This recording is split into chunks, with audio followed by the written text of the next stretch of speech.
Hello, everyone. All these wonderful people here with us live tonight. And who's us? Us is Evie Botello sitting right here with me. Thanks for being back with us, Evie. Hi. It's good to Happy have to you be here. here. And, of course, my whole team. We got Mike, we got Morgan, we got Aaron, and somebody named Ryan is now sitting back here watching how this all operates. All right. So really excited for tonight's program because we had a lot of big news this past week. And the biggest news, of course, was that Elon Musk made a little bit of an offer for Twitter. And so for people who don't know, What was that pause? Come on. I've had a little bit of a run-in with the censors this past couple of years. And I am a free speech devotee. I totally believe in A, you have to have free speech. B, that if you don't have free speech, you're not going to get to the truth any quicker. You're going to get there a lot slower. But C, it's up to me to regulate and manage my own reactions to things. And so one of the things that I'm fundamentally against is this idea, a very patronizing idea that says, well, I'm not worried about how somebody else's tweets might affect me because I'll never be a racist, but I'm worried about other people and how they'll respond. And of course, they might see a bad tweet and turn racist. It's a very patronizing point of view. It fundamentally says, I don't trust other people. I want to talk about that. I want to go into what happened with all of that. And as well, I've been shadow banned on Twitter. You've been abused. Yeah, but this is, there are a lot of my heroes out there actually got completely deplatformed. We'll talk about them. And I do want to go through what's everything's going on in the world today. So I know you just had a little experience with, well, you know what this bleeds back into? Yeah, tell me. Mass psychosis. Now, it's kind of cool. I saw M-A-S-K. Mask psychosis. M-A-S-S. That, I think, yeah, that's. I believe I have the Twitter record. I was the first person to tweet that term, but a little claim. Anyway, I amuse myself in the morning, as you know, trying to think of clever stuff to go on Twitter. But so we saw this. It was a really beautiful production by After School. It was that animated production, and it talked about mass psychosis. Watched it, made other people watch it with me, digested it. Chase down some of the references they had in there. So Mirs Jurlu and Hannah Arendt, and just looking at this whole thing. And then that led to an interview with Matthias Desmet. Mm-hmm. And then after that, we saw, and that got really good traction. I really liked the response we got off of that because it was really great framing. Yeah. You know, it really helped me understand like how to explain these people in my life who'd otherwise gone insane. Mm-hmm. Hold up your hand if that's happened to you. Everybody listening to this has had this experience of having somebody that they formerly trusted in their life go a little insane through this whole COVID experience. Of course, that's the part of mass formation. And then Robert Malone goes on Joe Rogan. And it was like a 2-minute piece in the middle of a 3-hour romp through vaccine data and early treatments and everything you could imagine. And then Robert Malone talks about mass psychosis. And that there was a crew of people out there who went insane about that. It got fact-checked. It got debunked. Of course, there's nothing to debunk. It's a theory, and it has lots of history, and it's pretty solid kind of an idea. Mm-hmm. But you remember that? I do remember that. That was quite the thing because, I mean, Robert Malone, if you've ever listened to him, is quite the amazing man. He's obviously very intelligent. He has tons of facts at the tips of his fingers, and he has surely a lot to say about many, many things. But for that to be the thing that caught people is interesting. What do you think about that? Methinks the senator doth protest too loudly. You think so? That was my idea. As soon as I saw the reaction to it, that gave me more information than the substance of the reactions themselves. Mm-hmm. Right? So the substance of the reactions were typically ad hominem, collections of logical fallacies, obviously they were from people who hadn't familiarized themselves at all with the body of work, didn't know what they were talking about, but they reacted strongly, which said, quite possibly, somebody had their finger on the actual button of what was really happening in this particular scenario. So fast forward a tiny bit, and here we are now in Twitterville, and Elon Musk makes an offer for Twitter. $43 billion. That's a lot of monies. I know. And you saw all these people immediately go, why doesn't he solve world hunger with that? And And lots of other uses for his money immediately came pouring out of people who thought he was... How helpful. I love when people do that. Well, here's how many people I've heard so far from that same crowd, and I don't know how to characterize these people yet. I'm going to call them authoritarians. They really like the authority of regulating and policing what you can and can't say, what you can and can't think, and most importantly, how you are and are not supposed to feel. Right? So I call that fairly authoritarian. That's a little authoritarian. I mean, if you grow up in a household where your parents said, we're going to control what you think, what you say, and how you feel. You're going to end up in therapy. You will, of course. And I do think there's some of that coming at the end of this story for lots of people. So I've not heard from that same crew of people prior to this a big discourse on why it maybe was completely inappropriate for Jeff Bezos to buy the Washington Post. Because he's part of that team, as it were. Right? I haven't heard anybody say, hey, why is Bill Gates buying all that farmland? Maybe he shouldn't, maybe a billionaire shouldn't control that much farmland. Hey, why doesn't Bill Gates give those same billions to hungry people, right? None of that came out, right? Or to the farmers so they can get out of debt from having, massive things hanging above their heads. Yeah. That'd be nice of him.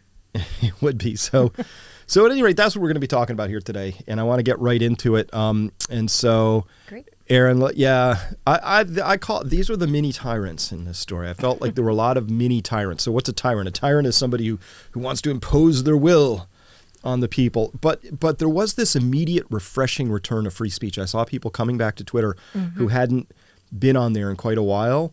And all of a sudden I was getting new people on my feed. Now, I didn't quite qualify for the bonus structure here. The bonus structure was a lot of people started reporting within hours. Oh my God, I got 10,000, 20, 30, 40, 100,000 new followers. So that's been one of the ways I've been banned by Twitter is watching my follower count. Evie can tell you about this. What happens is I get up near some round number, like 69,995. I remember that one. 69,995 followers. I was plus or minus that number for weeks and weeks. I'd gain one, lose one. I was on that program. And so that was the program I was on for a long time. And I saw other people who weren't losing subscribers all the time, weren't losing followers. This happens to me on YouTube. It's just one of the little tricks. It's one of the tricks that the purveyors of big tech really like to push. They think that if they can convince you that you're not popular, one of the ways they do that is by manipulating your subscriber counts. Oh, absolutely. They do that all the time. It's a little popularity game for them. So in their world, I'm sure that's one of the worst things that could happen is to have a mean girl in high school verbiage, controlling your popularity, right? That must be like the most amazingly damaging thing they can do. Little do they know, I don't really care. I care that they're doing it. I don't care about the actual numbers. That's the part. All right. So let's go to the mini tyrants and the meltdown over Musk. We got to go into this a bit. This is going to be fun. Do you want to remind people before we get started, just tell them that this is a little bit of a different format? Because I think maybe people could use some clarity about that. I'm sure that if they've clicked on this, they're expecting to see one of your normal presentations, which is... Well, this is the Informed Consent LiveCast. So this is a totally different thing. We're going to mostly be chatting. We'll be bringing guests in. Oh, I forgot to mention it. We have a great guest joining us later today. Seneca Scott, mayoral candidate for Oakland, super guy. Amazing and very intelligent, very thoughtful, very hard to put your finger or thumb on who he is. He's a union organizing, Second Amendment, protecting guy. It's like, how do you make sense of that, right? It's just who he is. He's amazing. But what really caught me about him, the reason I wanted to talk to him is that for the past few years, he's been helping people in Oakland, particularly inner city Oakland, have access to gardens. They've been gardening and growing, guerrilla gardening and converting empty lot space and planting things and putting up greenhouses and doing all of that. And he's doing all that because he's like, I think we have to. I think it's time. So this is the Informed Consent LiveCast. I thought we'd bring it up. Informed Consent. We should talk about why we named it that.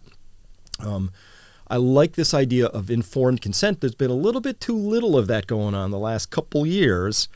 But once you actually peel back what's been happening in the medical arena, prior even to COVID, you will discover that this little thing, which is supposed to be one of the enshrined central principles of medical treatment, informed consent, defined free as democracy, really. it's right? well, it informs a lot of things. It's anywhere where there's an actual risk and a benefit, and you need to understand both to be able to make a decent, good decision. Hey, do you want the undercoating with that car? Right? How much does it cost? What will I get? What's the benefit?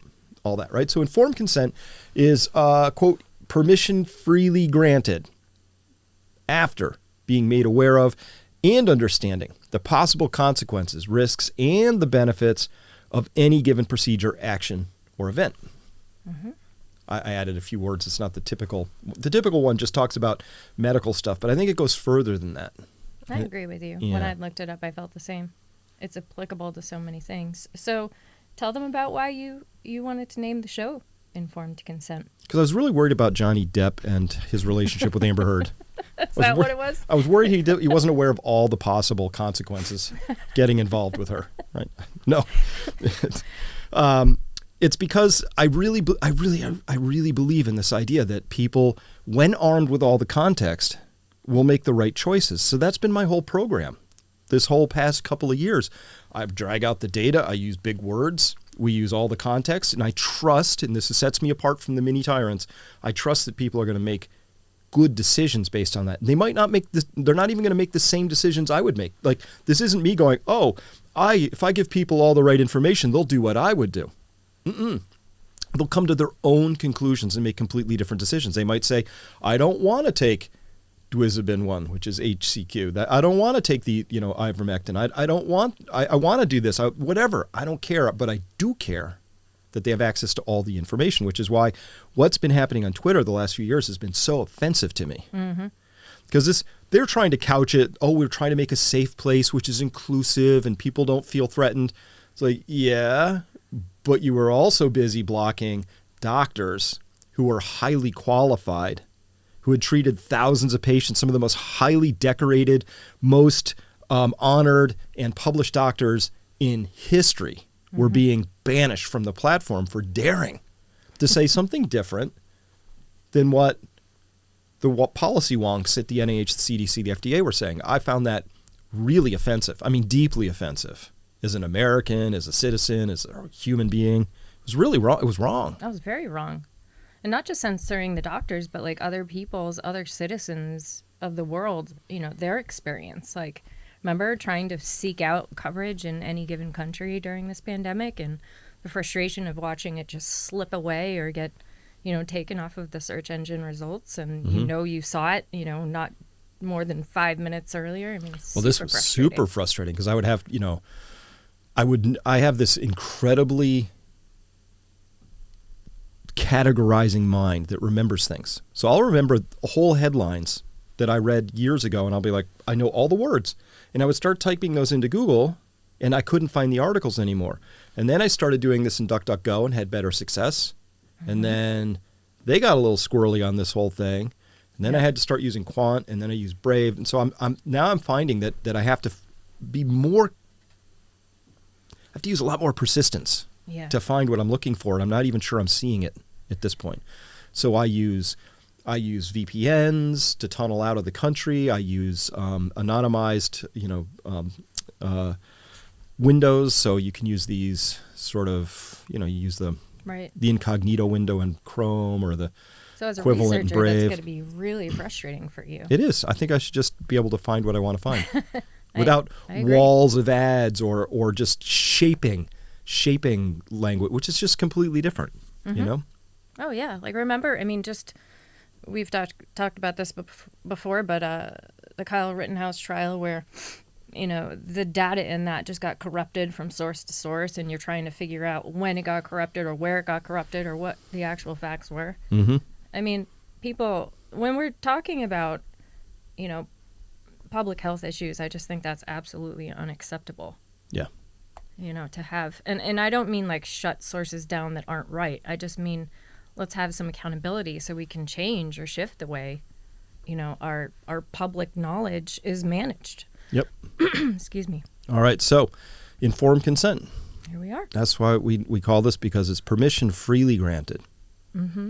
Not coerced. Do I need to find that waiver you gave me so we can keep chatting. Yeah, no, it's not coerced, right? Mm-hmm. So this is the weird thing to me. So when it came to, we already know this, right? So I thought we'd solve this when it came to sexual harassment in the workplace.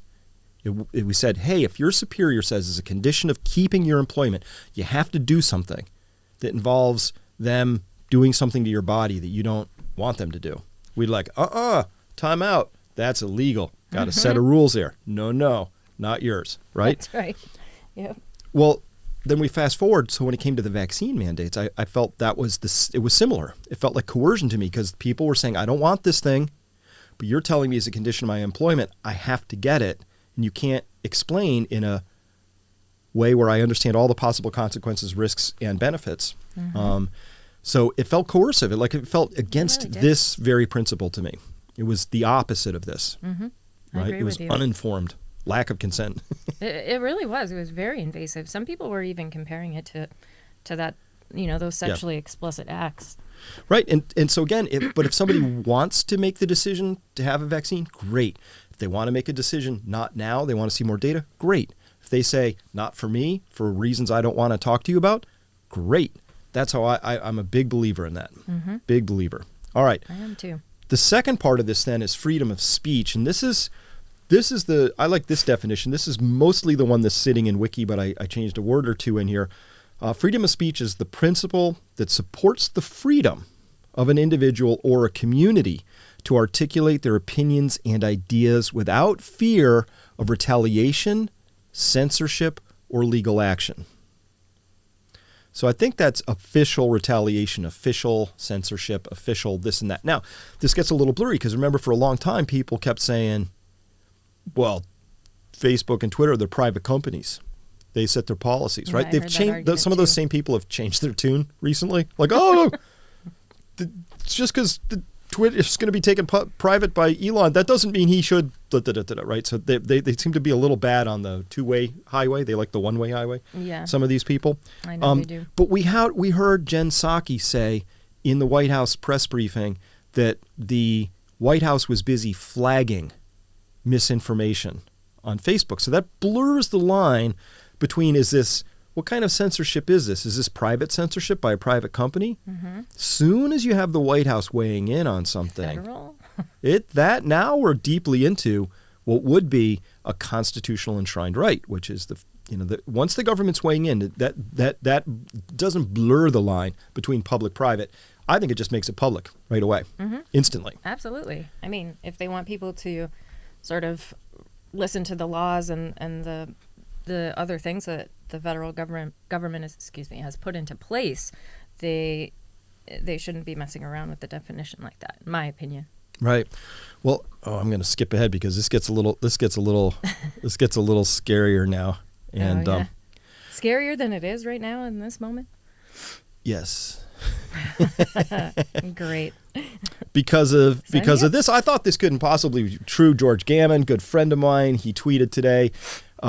It turns out breaking the Biden administration creates disinformation governance board. They have a governance board via the Department of Homeland Security. And it's run by a gal that George says was an advisor to the Ukrainian government. So I had to look it up. It's true. And openly advocated for censorship. True. Bonus. She said Hunter's laptop story was Russian disinformation. I thought, well, that can't possibly be true. So, you know me, I have to hunt this stuff down. So in the National Review, they wrote here in yellow, quote, the head of the new Department of Homeland Security initiative to combat disinformation cast doubt on the New York Post's since vindicated story on the content of Hunter Biden's laptop ahead of the 2020 election. Nina Jankowicz, a Wilson Center fellow, will be executive director of the DHS's planned Disinformation Governance Board. Ooh, creepy much, right? Oh, no. And the Homeland Security Secretary Alejandro Mayorkas revealed in congressional testimony earlier on Wednesday that the agency is creating the board to target disinformation in minority communities. Why minority communities? That's a good question. Why is disinformation especially rampant in minority communities, or is this part of more of this patronizing thing, which is like, oh, we would never worry about the people of Greenwich, believing disinformation. They're smart and intelligent. We have to worry about these poor minority communities, which are defenseless. Right. Let's worry about Harlem. Seriously. I mean, really, that's what it says to me. I know that's how I hear it too. It's really, it's. Are people angry about it? They should be. Well, I am. I'm annoyed. I mean, I'm offended by that. Like that offends me, right? Yeah. So carrying on the slides, Jankowicz has previously appeared to suggest that the Hunter Biden email story was part of a disinformation campaign. Quote, disinformation experts, she said, say there are multiple red flags that raise doubt about the email's authenticity, including questions about whether the laptop actually belongs to Hunter Biden. We should view it as a Trump campaign product. End quote. I'm pretty sure that this alone disqualifies her from having any post having anything to do with disinformation. Or governance. Well, if you fail this badly, this was a huge whiff. So you would think somebody, particularly in the Wilson Center, this is a think tank. They get a lot of money. She's paid to sit around and look at stuff. I knew that the Hunter Biden laptop story was real because I have a Comcast connection. And what I do is I use that connection. You brag. I know, not everybody has one. I'm sure Nina's a little short on those, but I mean, it allows me to ferret stuff out, and it was very clear that the provenance of that story was real. It's still real. So, but this is going to be the woman heading up the center. She looks so nice. To combat disinformation. How could she possibly be bad? She looks so friendly. I don't even. Young and happy. That we even have a disinformation campaign at this point. I'm being facetious, by the way. Just anyway. So let's get back to Twitter, though, because I'm really pretty excited by getting this back. So yeah, I love the Babylon Bee, right? And part of free speech, humor is just part of that. Like, I don't want George Carlin self-filtering. Remember all those great routines George Carlin would just push the edge, and he was so far ahead of his time. You can watch him 15 years ago talking about how your immune system needs to be, how I think he said strengthened by germs. Yeah, it needs to be fortified, strengthened with germs and all that. And that all these people who were washing their hands with soap or, bactericidal soap were not in the business of getting themselves healthy, right? And that their immune systems were someday going to be challenged by something real and their insides would go to mush or whatever. So humor is important. The Babylon Bee they put a tweet out where they were announcing one of their satire articles where they had announced Rachel Levine.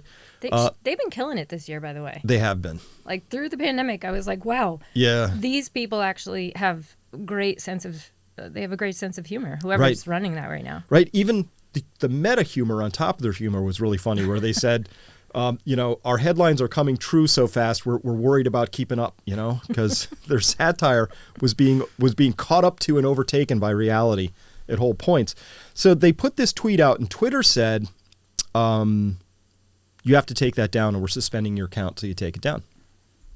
That's exactly what they said. They said, this is it. Hi, Babylon Bee, Twitter wrote back here on March 20th. Your account has been locked for violating the Twitter rules. Let me get my fancy drawing tool out here because I love this thing.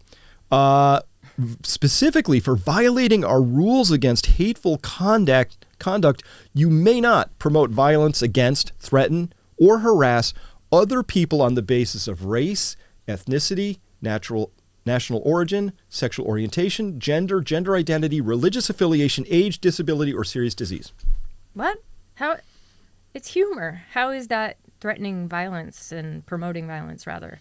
What? I don't understand. Well, I think they said it was harassing, I guess. They were going to harass based on sexual orientation. But you know what's missing from that list? I looked at it took me 3 readings to realize something was bothering me. Political orientation is missing. You're right.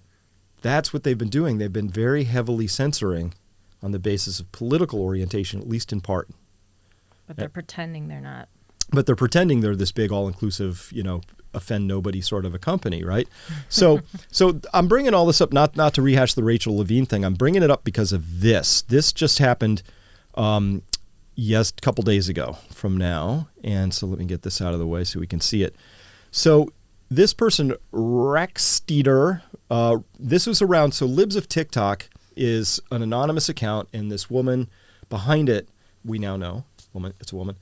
What she does is she finds just TikTok videos put up freely by people, mostly liberals, and then replays them for people on here on Twitter, and it's a very popular account. It had like 700,000 people following it, and Tucker Carlson's noted it, and it's really just the people in their own videos making mockeries of themselves, and they put these videos up. So this was very offensive enough to this person, Racksteeder, who wrote active assassination mode activated, activation word, libs of TikTok, target, Reich, which is the woman's name, begin operation, and then a picture of a assault weapon. So I would consider this fairly threatening, right?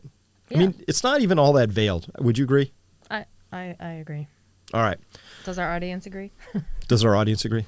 I hope so. Well, we'll find out. Do you agree? Do you agree that this potentially to you looks slightly more threatening in a realistic way or something than this? Which of these two things would you find actually a little bit more hateful? Potentially. I mean, just at any rate, we're going to compare these two things. So this then, the woman behind Libs of TikTok, what did she do? She actually reported this to Twitter. And you can see it here. Your report about Racksteeder here, right? Mm-hmm. And Twitter support came back and said, hello, thanks for reaching out. We've reviewed the content, didn't find a violation of our policies, so no action will be taken at this time. Really? Mm-hmm. Wow. That's shocking. I absolutely agree with you. And which one seems to be more? Yes. I'm reading comments now. So yes, a lot of agreement over here. That's awesome. Maybe we should have put a poll up. Yes. Aussie Mom. Hey, part 2 of this, we're going to be talking about some Australian stuff there. So hope you can make it. Yay. Happier than ever says yes. Yes. So, I mean, but to me, that's really shocking. Really shocking. Mm-hmm. This got the Babylon Bee, a satire magazine, a media company, suspended their account because they violated these rules, specifically the rules against hateful conduct.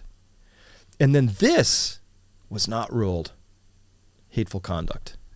And I got the proof. I got the goods. Yeah, how do you know that's real?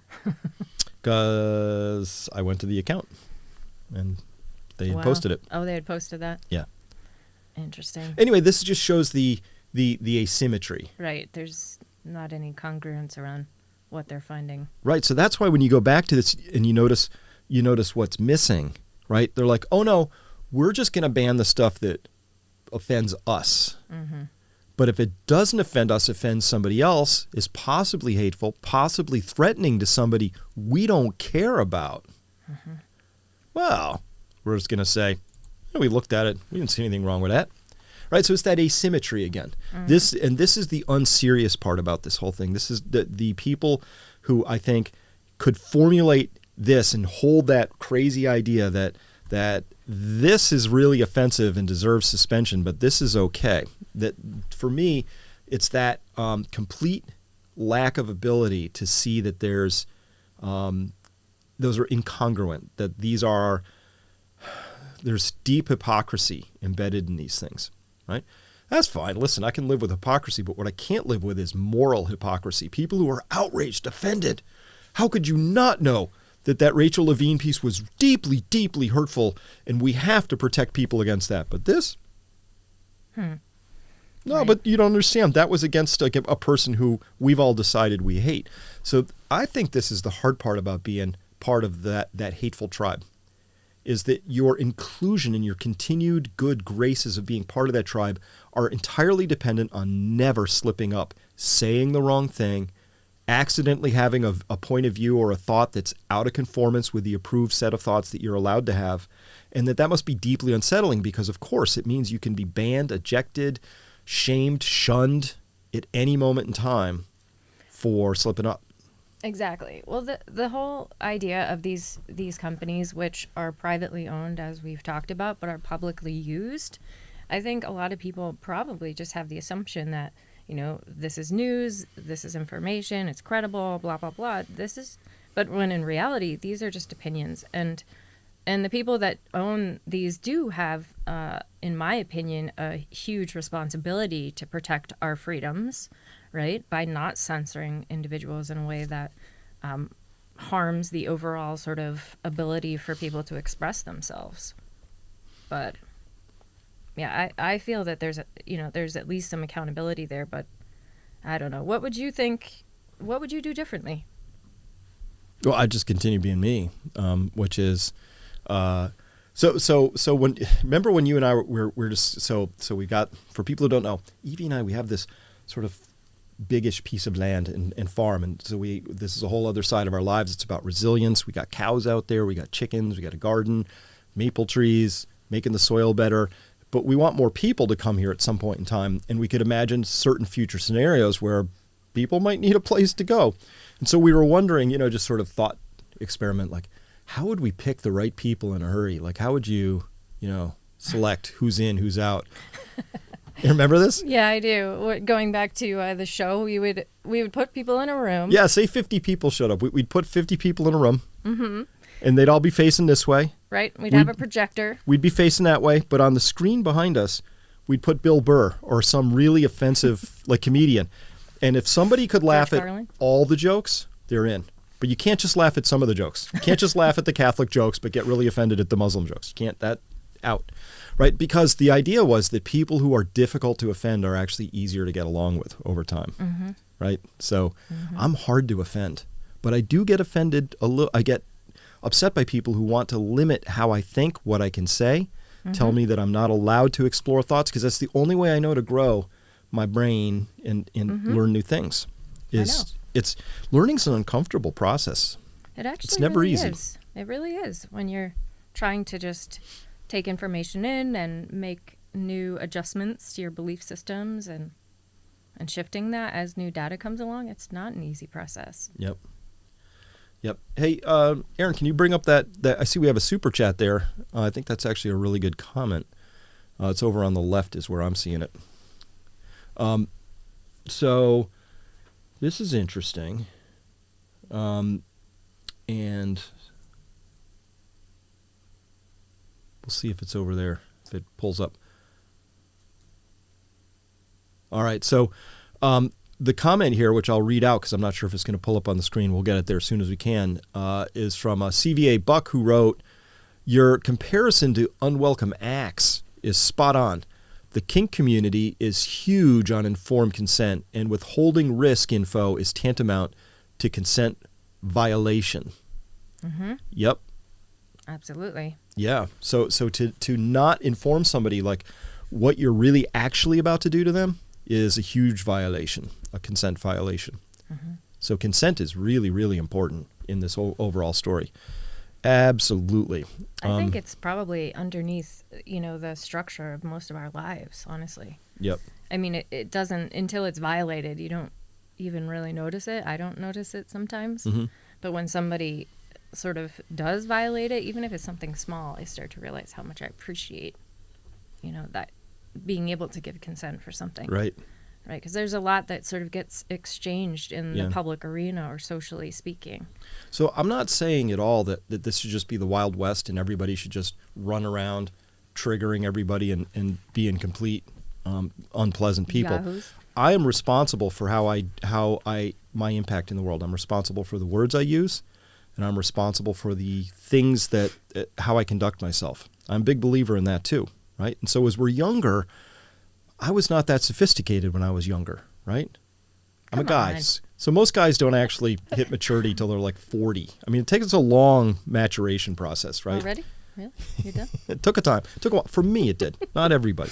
But it takes time to learn and grow into becoming a fully formed person. Mm-hmm. And all along the way, though, those were mistakes. I had to bump into things. I had to put my foot in my mouth. I had to say things that were awkward. I remember I was talking with a gentleman who I mentored pretty extensively and for a period of time, and had a really close relationship with him for a while. And he went to Stanford. Oh, yeah? Stanford University, right? Handsome guy. And so I remember asking him like his junior year or something, just sort of uncle on the side kind of a way, just like, hey, how's that going? How's your love life, And just asking, he just sort of he stiffened up. He's like, oh no, none of my friends, we don't date. I was like, what? That's college. He's like, oh no. And he flat out, he said, I'm going to have $250,000 invested in this. I can't risk that some girl who I get together with 6 months later decides that it felt a little awkward because I'm going to get kicked right out of there instantly. So he wasn't daring to date because of the possible economic consequence and lifelong consequence of getting booted. Oh, because of a consent. Because it could have been, you know how it is when you're young and you haven't quite worked it out. It could be awkward. It could be you're both a little tipsy. It could be. Right. But if somebody then later goes on to regret that, like months later even, like, I regret that kiss. I feel a little awkward about it. Or that contact or whatever it was. And then they could initiate a proceeding against you, which, by the way, would be held in secret. You wouldn't be you're not allowed to defend yourself. It's like a very labyrinthian, Kafkaesque sort of set of rules that some colleges and universities have implemented around that.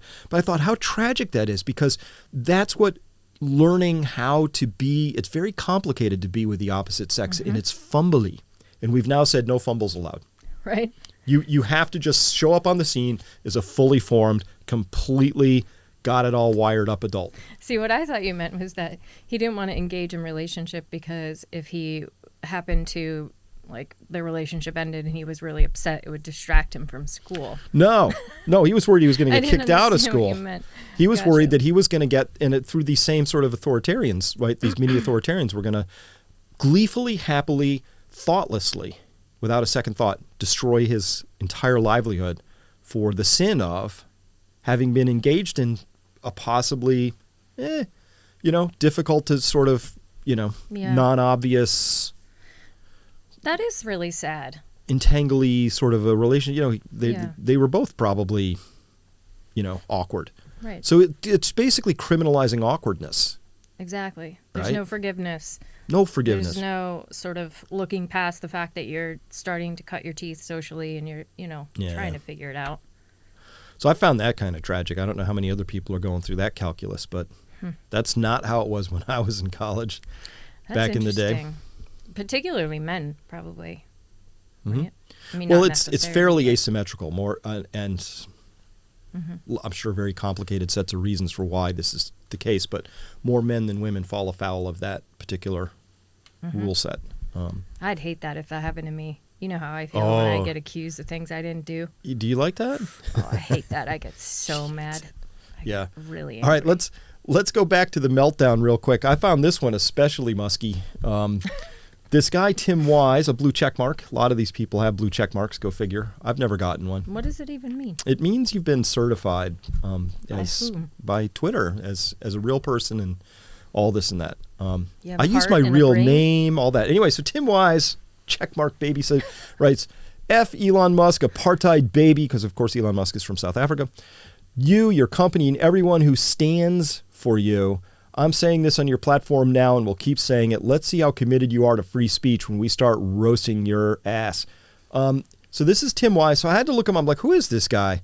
And, oh, good. He's an anti-racism educator. Glad you caught the joke. I can't wait to read his books. Oh my goodness! I have so much to learn about being dispatches from the race war. Right, so much to learn from this mature gentleman about how to conduct myself. F Elon Musk, apartheid baby. Right, so he's like because Elon Musk was born in South Africa, it must be that whatever he's going to do to Twitter has something to do with apartheid. Like he's just like throwing these loaded words at this whole thing. That's crazy. That's crazy. I can only imagine what was underneath it, in the below part of the thread. And he has under 45,000 followers. There was a lot of support for this. There was a lot of support. How about this one? Robert Reich, who he's one of those armchair, very liberal, blue checkmark kinds of people who may or may not ever have held a real job in his life. But armchair quarterback? He opines a lot about things, and he's an economist. Robert Reich writes here, when billionaires like Elon Musk justify their motives by using freedom, in quotes, beware. What they actually seek is freedom from accountability. Look at that, 103,000 likes by the time I'd grabbed it. Wow. And so... So here he's just declarative. He's like, what they actually seek is freedom from accountability. Now, listen, everybody loves freedom from accountability. That's awesome. I'm not sure that Elon was seeking freedom from accountability by wading into this, but maybe. But it's all about the motives, right? He's not talking about whether this would be a good thing or a bad thing, or, trying to understand the ways in having which a dialogue, right? Maybe, what would have motivated Elon Musk. By the way, there's stories, rumors out there that what motivated him was that Babylon Bee suspension, like that was part of it. Elon's really tapped into the inner tubes and, sees all the memes and everything. So I'm sure he was aware of that. But at any rate, so this whole idea that what they actually seek is freedom from accountability, I would really turn this around on Robert. I mean, I'm wondering if this isn't just projection at this point, that Robert feels like he's been able to skate by without a whole lot of Typically it is, right? I mean, a lot of accountability. times when people put something out there against somebody else, it's actually that they're feeling uncomfortable and they have the need to externalize that feeling. Yeah. It's classic humanism. Or whatever. John Dean, blue checkmark, writes, not sure I'm interested in Twitter if Elon Musk owns it. So this is the John Dean who went to prison for felonies committed under the Nixon administration. I was going to ask you that. So I was like, yeah, that John W. Dean. So I'm just like, not sure I'm interested in Twitter. Really, Mr. Dean, is not enough opportunities for felonies now? Like, it's like, I'm not even, so here's the thing. I'm not sure how there's certain, if you are espousing the central narrative view, you can get away with anything. You can do anything and you will be brought back over and over again. John Dean's on TV all the time. Want to know his opinions, right? And I'm not saying that somebody with a felony a long time ago necessarily disqualifies you for the rest of life. I'm not saying that, but it's interesting that never gets brought up. But if you're a person who is against the narrative, oh my gosh, they tear your entire life apart and they will find that one thing and then hound you with it relentlessly. Mm-hmm. And absolutely. That's if you're on the team or not. So remember, I don't know if you remember this. There was an election a long time ago, and it was in the primaries, and the then governor of the state of Vermont gave this little scream into a microphone, which was during a whole thing. There's a whole room full of cheering people, but it was one of those sound deadening microphones, right? Gave this really awkward scream that when you sound isolated, it kind of sounded like a crazy dude, right? But CNN knew that he had done that had been a sound isolating microphone, that if you gave the context of the whole room, it kind of made sense, and then ran that clip to destroy his chances. I think it was something like 390 plus times in a 24-hour period, just ran it over and over and over and over again because they needed him out, because they were in support of a different candidate because they're part of the larger structure of helping the right candidates get in, right? So at any rate, that's how the system works sometimes. Incentives and all. Well, can't people buy, when I see all the people that had followed that, I was actually curious about or liked it, hearted it. I'm curious about if those are actual numbers. Well, we don't know. Because people purchase tweets all the time. I mean, it's just a rigged system. It's like all the other ones out there, in my opinion. I don't know how many people on Twitter are people. I don't know how many of them are bots. Right.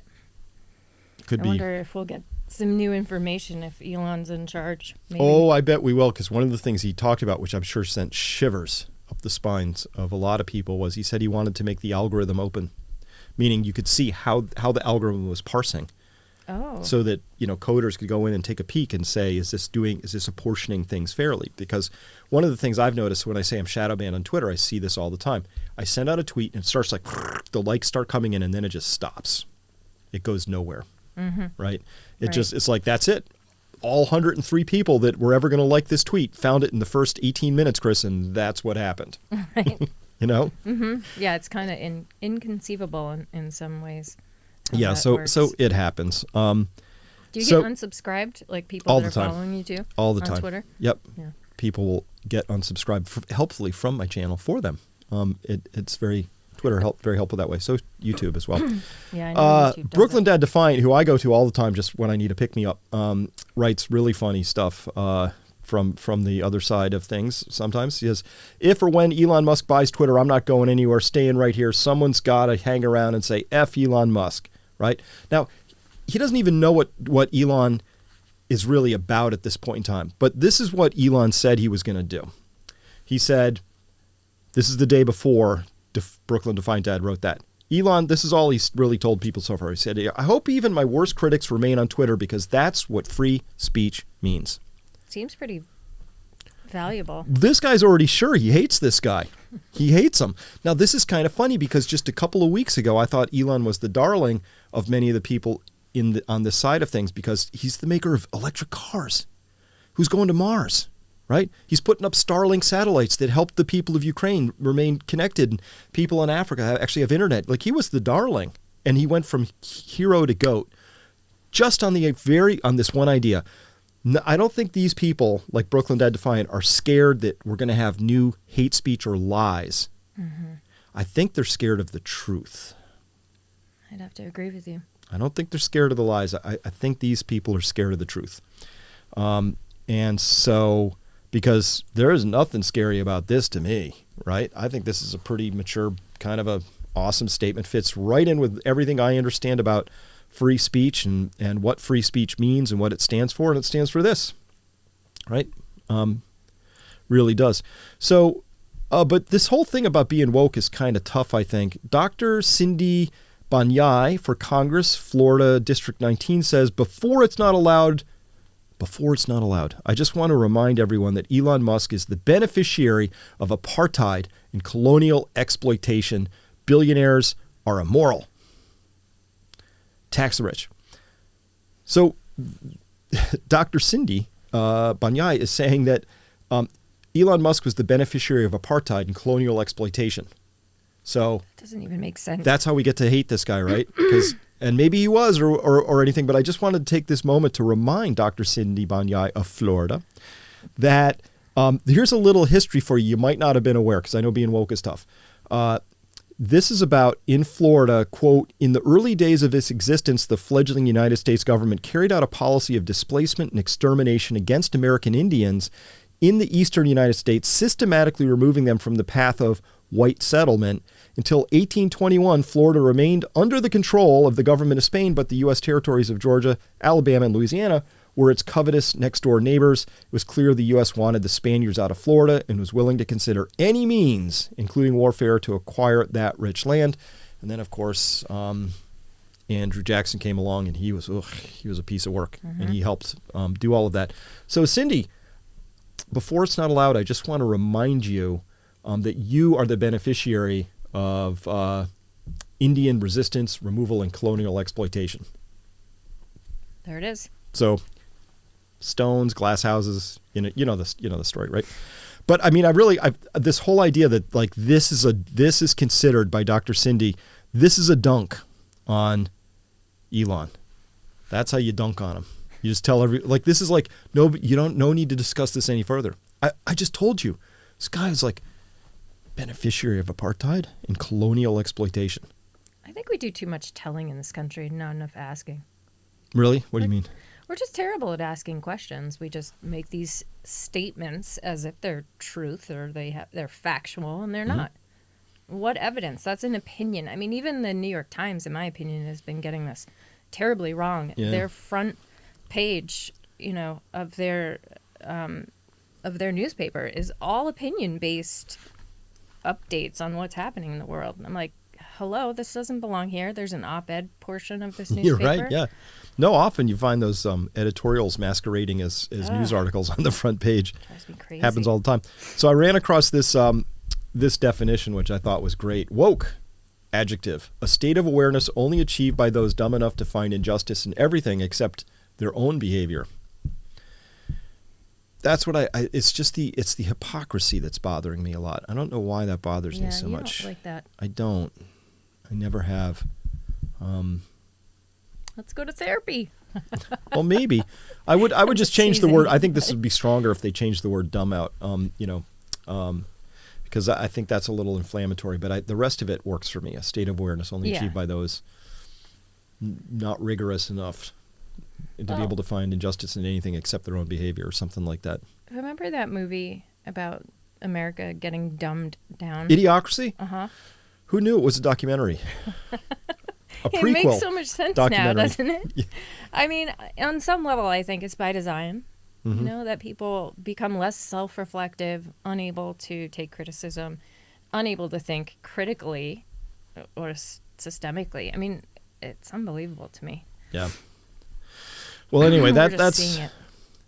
How old was Elon when he arrived in Africa in the 1980s, when he lived in Africa? Well, how old is Elon, do you think? This seems like he's about my age, yeah. 40-ish? Mid-40s? Early 40s? So he would have been born if he was 42, he would have been born in 1980. I can do that math in my head. Mm-hmm. So yeah. He would have been a child. Clearly responsible for apartheid and colonial oppression. Absolutely. As a 5-year-old. I know. We really you can't go too far with these things. So today Elon Musk tweeted this out where I like this. So you got these 3 years here, 2008, 2012, 2021. Here's people on conservative right. They haven't moved. People in formerly just left of center haven't moved. But people on the far left have gone way, they've moved. And then, from that frame of reference have decided that these other people are now horrible or something like that. Anyway, that's how it feels to me. It feels like a whole swath of the country moved really far, really fast. But of course, this has been happening a long time. We had this thing called the politically correct culture, the PC culture. Mm-hmm. That was in play when I was in college. It was already starting, mm-hmm. right? And then, of course, I've interviewed Peter Boghossian and Brett Weinstein and other people like that who are and I haven't interviewed yet, but I hope to someday, Jordan Peterson, right? Some of what I consider to be probably the best professors you could ever hope to have. Heather Haying, Brett's wife, right? The best professors you could ever hope to have. And they got ejected by a system that said, we don't like the way you think here. You're not conformist enough. Mm-hmm. And of course, actually learning is not an act of conformity. There's no right way or wrong way to think. It's be like saying everybody has to play guitar exactly the same way. Then we'll have proper music, right? It's not exactly how it works at all. No, it's not what makes our world interesting or beautiful, worth exploring even. So I think we have a problem on our hands. It's pretty serious. It's going to be hard to correct, and I'm not sure that it is correctable. It may be that you just have to start over in some ways, right? Is it possible to reform Evergreen State, where Brett came from, or Portland State University, where Peter Boghossian came from? Like, is it possible, or do you have to just start new universities? I don't know. Some cases you do. I mean, that happened to me. Well, that happened in the town that I grew up in Lancaster, Massachusetts. Of course, it was a private college there, but it just got so warped from all sorts of politics like that you couldn't really salvage it. And it was sad because a lot of people that had gone to school there and graduated from there, mm-hmm. Couldn't go back for their reunions. It just doesn't exist anymore. It's called Atlantic Union College. But right. Somebody there was saying, I miss the 90s. Of course, I don't know. Like you were saying, it sort of had already begun. But I think now it's different because everybody has a platform in a way. Yeah. I really liked the early freewheeling days of the internet. There were these really arcane chat boards that were tricky to find and Usenet and all this crazy stuff. But it was truly the Wild West. Say anything, do anything kind mm-hmm. of stuff. I get it. Maybe that isn't, say anything, do anything isn't the right model, but the way it's currently being practiced where it's not even that people have come together in some democratic process have decided this is what we would like to talk about now, is that this is controlled now by corporations, is controlled by the government. Information is a powerful thing. Information is a landscape. And for a long time, so Edward Snowden released these documents in 2015.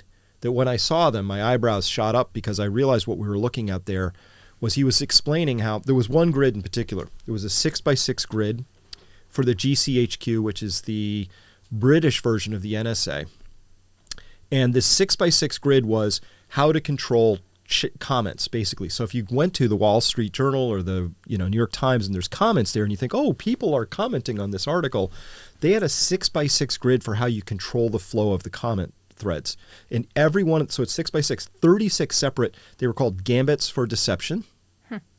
And each of these gambits for deception was each box contained within it an entire psychological operation that would be run in order to shape the narrative in the way you wanted it to go. And it was so well tuned that as back far as 2015, they could have robots doing it that looked, felt, smelt, read like humans. So wow. You go into an article, you're like, well, here's what I think, but nobody thinks like me, right? That's a gambit for deception. You get flooded with this idea that you're the outsider. And we had those ASH experiments, which were amazing, right? ASCH. And that was a professor. Tell me more about that. These were great. So they would have one test subject who thought they were just one of 8 test subjects, but the other 7 would be actors.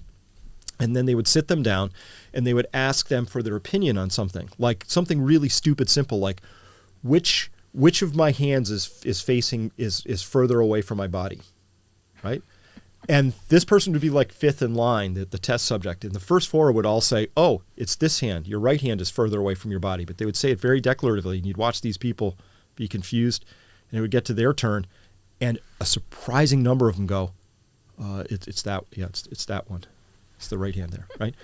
And they did this with like lines of different, 1 plus 1 equals what, and they would do this and they found that conformity, as long as a significant fraction, the people that you would trust, these people would be dressed well, they would speak well, right? You could do it with people who weren't dressed well or didn't speak well and then it fell apart. But if the more authoritative it was, the more the ASH experiment proved that people would follow as long as it seemed like that's what everybody else was doing. So, gambit for deception. Now you come into the comment thing, you're like, yes, I don't think we should be bombing, giving cluster munitions to Saudi Arabia. To bomb Yemen. I don't think that should. And you get under there and all these people are like, I believe in the free autonomy of Saudi Arabia. It's too bad that Yemen can't learn how to behave well with its neighbors. And there's just all these comments and you feel overwhelmed, right? And that's just one of the gambits of deception. Right. They had all these other ones, which are subtle psychological tricks to take advantage of our innate buttons for reciprocity, social inclusion, not wanting to be embarrassed or ashamed or So that was 2015. Trust me, things have gotten a little bit they've gotten more sophisticated. Wild and crazy, in my opinion. I mean, it's all for clicks, right? And people doing things not because, or saying things, or expressing things, or monitoring things, or censoring things, right? For money. I think that's what it's power. So there's different interests here. Governments have policies they want to advance, and they have a lot of interests, and those interests get a little blurry because, with Raytheon, their interest is making money selling armaments. The government's interest is in promoting foreign policy. Sometimes those overlap, those interests, right? Yeah, that's a better. And so they all have a compelling interest to shape the narrative, but it was explained to me by a longtime CIA operative who was retired that the information landscape has not been left to chance since early 90s. It's known, different things are powerful. Clearly, when we watched this mass psychosis come in around all things COVID, we saw the power of running an informational psyop or a battle. It's very powerful. It's wrecked families. It's wrecked relationships. It's wrecked whole generations. It's been extraordinarily powerful. Would we say that's more or less powerful than a bomb going off somewhere? Right? I would say it's more powerful and more durable.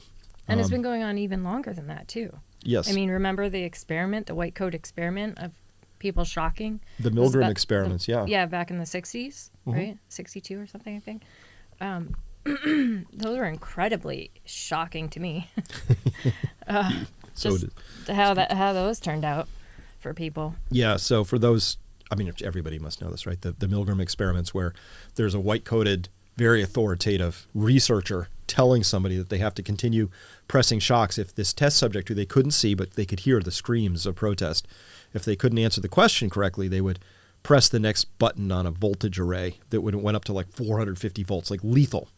And they could hear this person screaming, saying, I can't take it anymore. And the white-coated person's like, the experiment must go on. The experiment must go on. You cannot stop this experiment, right? And so that just shows the power of authority in this story. And so that we saw that was part of the COVID mass psychosis narrative. It's like, wait, but Chris, you're just a guy with an internet connection. The CDC says, the people with the white coats say, right? Even if it was complete nonsense, right? They would say complete nonsense, and then a week later it was proven to be complete nonsense, right? President of the United States, Joe Biden, said, if you get a vaccination, you will not be able to pass COVID on to somebody else, right? I remember that. We knew that was false at the time. That was provably false. Still false. I don't see anybody asking follow-up questions, but they should. But that's that appeal to authority. Again, one of the gambits for deception. So let's go back to the slides real quick, because this is where it gets a little little weird. So Sophia Umojanobel, PhD, wrote very recently in the LA Times, my latest op-ed for LA Times with Rashad Robinson, under Elon Musk's Twitter takeover, who will protect the users? Who's going to protect the users? From what? From themselves? From words? From words, from harassment. So curbing racism and harassment on Twitter. So it could become difficult. Now, she wrote here, quote, Elon Musk's Twitter takeover is triggered, good word, widespread criticism. Many people are panicked about the direction Musk will take the social platform. There's a reason for alarm. But focusing solely on Musk ignores the crisis of monopoly control without accountability that characterizes much of the media in this country. Okay, let's just do a little emotionally laden word search. This is an Easter egg hunt. Let's see if we can find any. So takeover, pretty strong word right there. Triggered, very strong word right there. Criticism is a strong emotionally leading word. Panicked. I'll go with panicked. There's reason for alarm. Crisis.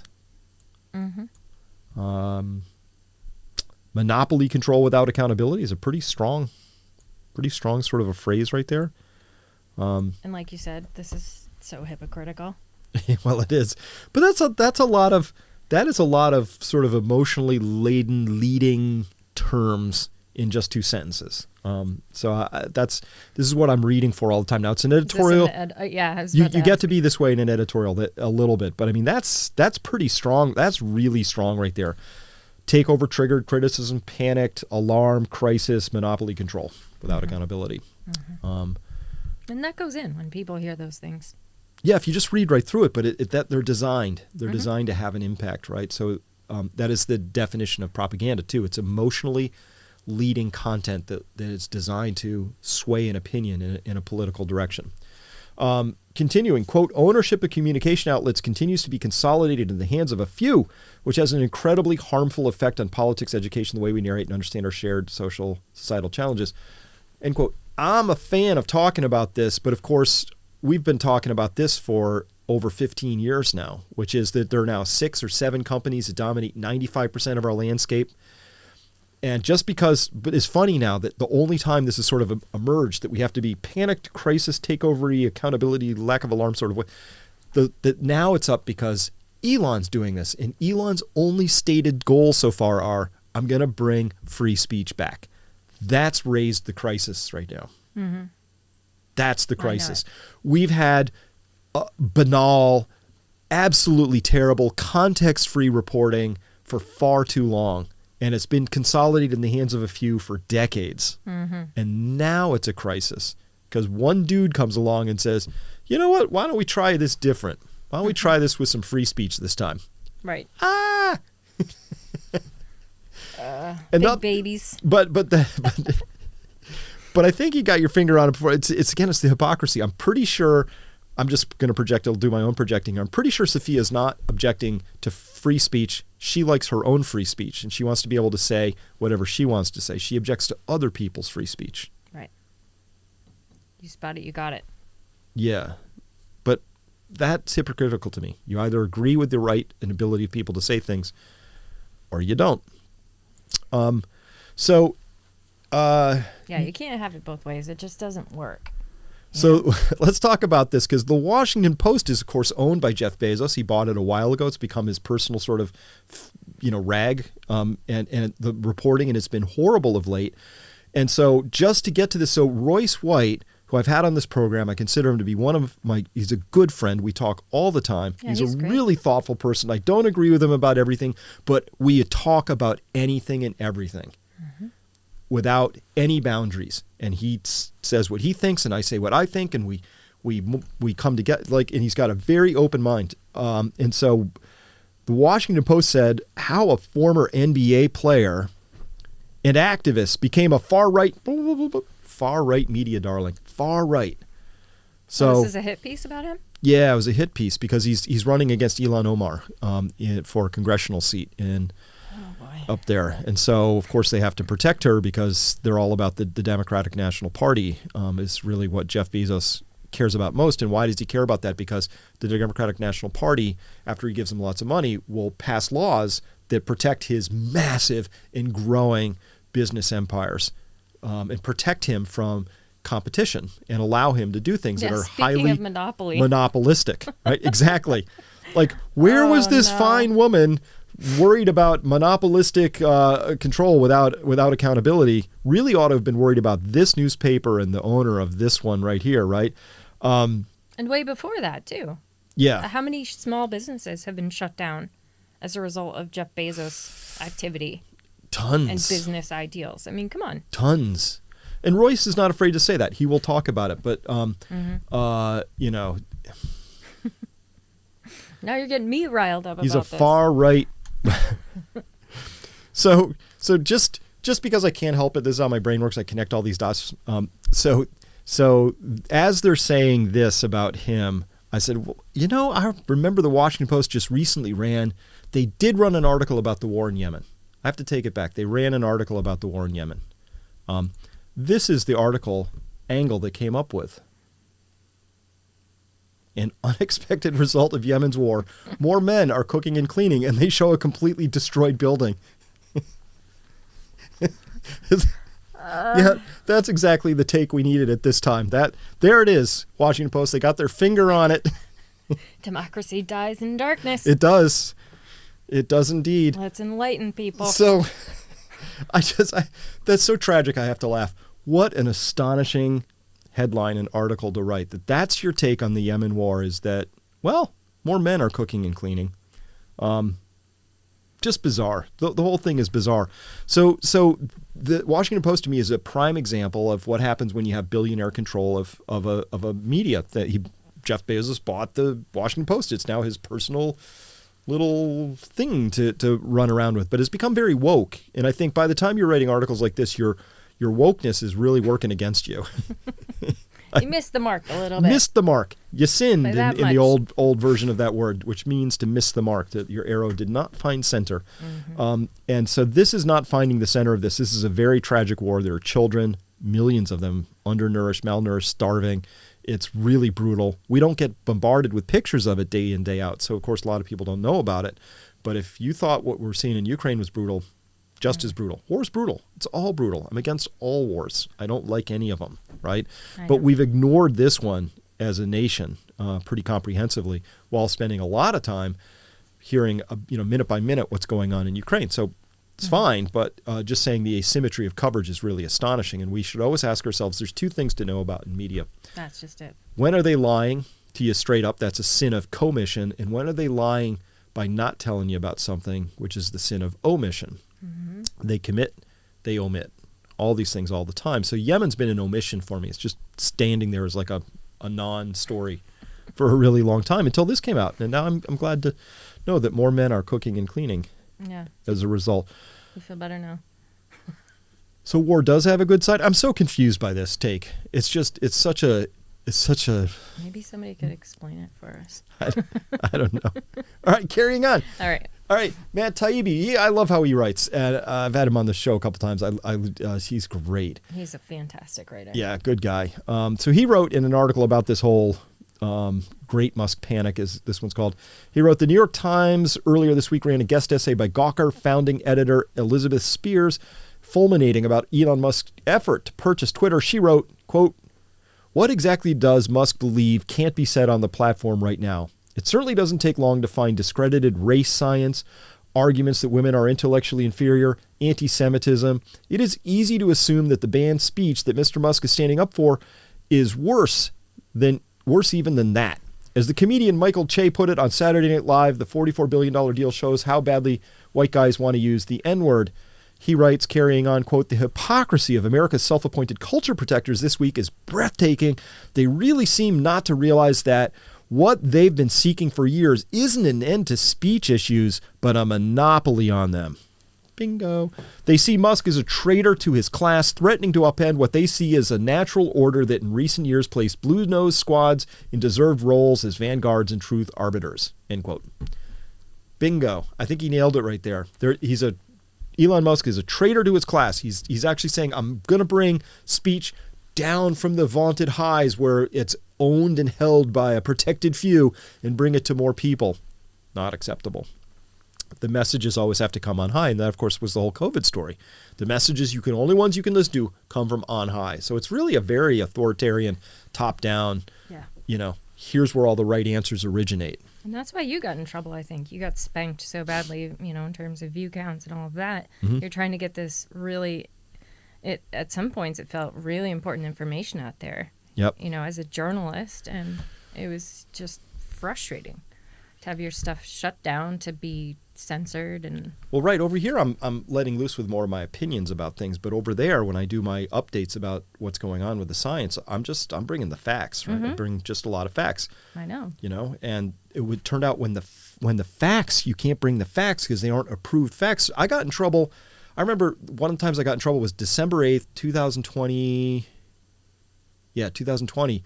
I got a YouTube strike, right? And you only get 3 and then your whole channel gets wiped out, right? So I got one of those dreaded strikes. It was that bad of a sin. And what I did there was I talked about that I had come across enough data to suggest that women's menstrual cycles are being upset by exposure to the vaccine, right? And that's what I'd found. That was medical misinformation. It was so damaging, got the strike, right? And it was just months later that, of course, that became common knowledge, and they're like, oh yeah, it's a thing, right? And so that's really to me, I was just a couple months ahead of approved timing for that particular piece of knowledge. So it wasn't even that I was wrong or that I was going to say something that the center was never going to say, the center of the story, the narrative control. Right. It's that I was just ahead of them by a couple months. Right. That's what made it offensive. Yeah. Which is, again, so back to the slides, because Elizabeth Spears, right? What exactly does Musk believe can't be said on the platform right now? I'll tell you. You want to know what can't be said?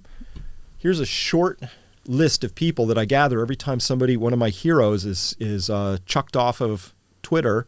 Mm-hmm. I collect it. So Robert Malone, account suspended. One of the most truthful, high-integrity people I know, just out there trying to share what he knows. If you don't agree with it, come with different data. He'll listen to it. Over time, that's how we advance and grow as scientists and in our understanding. Steve Kirsch, account suspended. Turns out this guy is going to be anointed as probably the most right individual ever. How early he was and how declarative he was about what was going on with vaccine and injuries around that. Walter Chestnut, the Parsifal account, just daily, just scrubbing into the data, asking what's going on with this data and around COVID mostly. COVID-19 Crusher, I was crushed when COVID-19 Crusher was taken off. That was my go-to person. If you said, where did 25% of the content for all of my updates come from? It was because that was the first account I would check every morning. COVID-19 Crusher, I don't know who this person or persons were, but they had their finger on all the research. They would just grab data, pointing me to articles, parsing through it, thinking about what it might mean. Absolutely unbelievable. Their account was suspended. Mary Beth Pfeiffer, a journalist, writing about, I remember what got her kicked off. She wrote about ivermectin favorably, gone. And so this isn't hateful speech. This isn't a collection of people who are harassing minorities and women, right? These were all scientists and journalists writing about and trying to understand better what was going on around COVID, which of course is not settled. We learn stuff every day about it. It's amazing what we now know about this. It's taught me and I think us more about virus and treating viruses and viral illness than the past 150 years prior to that. These past 2 years, very condensed, largely because of actions like these people who are at the edge, daring to buck consensus, ask hard questions, and put it forward. So when Elizabeth Spears says, well, what exactly does Musk believe can't be said on the platform right now? Well, I'll tell you. You can't talk about things that run against certain corporate and or government policy interests. And we talked about with Raytheon and government. Sometimes those interests overlap a little bit. Sometimes you get that overlap. So this, to me, this is the world that I inhabit. And there may well be other battles that I don't know about because I occupy a very narrow sense of what's happening on the Twitter sphere. But this is what I notice. And this is inexcusable to me. This is absolutely inexcusable because I could show you an equivalent number of accounts that were busy promoting fear around COVID. Oh my God. Omicron's coming and millions are going to die. Here's a model we just found and the billions are going to die. Here's your winter of death and yes, destruction. Perhaps somebody might even dare to threaten you with a winter of darkness and death and still not get banned, right? So it was very one-sided. So the people who were out trying to understand this, I felt, were treated really poorly and shunned and banned and all of that. And people who were busy explaining how fearful this whole thing was, they got more followers. I watched their follower counts just get ratcheted up. So it was pretty clear. The people in Twitter were invested in some way in the larger narrative of COVID is a really bad disease and we have to listen to our central authorities and pharma companies exclusively. That's how that went. And this also happened during COVID on Reddit as well. I remember that happening. Do you remember that? Being able to go on there and find threads that then got locked down and they were suspended or what did they call it? Brain lock. Check this out. This is awesome. So Pierre Corey just wrote this. And this is in the brownstone.org, Brownstone Institute. Revamping our dysfunctional drug approval process. I've pulled a paragraph out of the middle. He wrote, nice. Quote, leading social media platforms took draconian measures to stifle follow-up conversation, daring to question the company line. For example, clicking on a Reddit thread, as you were just talking about, featuring MDs, PhDs, and public health professionals discussing the randomization of the Together trial, first brings users to an ominous page with a quarantine. There it is. Yep, that's right. I told you it's like right in here. A quarantine caveat urging readers to please consult your physician. And he nails it here. The most grotesque perversions imaginable are already readily available to any child on the internet, but informed medical conversations come with a warning label. End quote. That's powerful. It is really well written. Yeah, well, I mean, I'm not surprised, but I know Pierre's such a stand-up guy and a great writer and all that, but he put his finger right on that, and so it's absolutely true that you can see really awful stuff on the internet anytime you want, accidentally, including on Twitter. I'm not saying people went off to Pornhub and searched strange terms.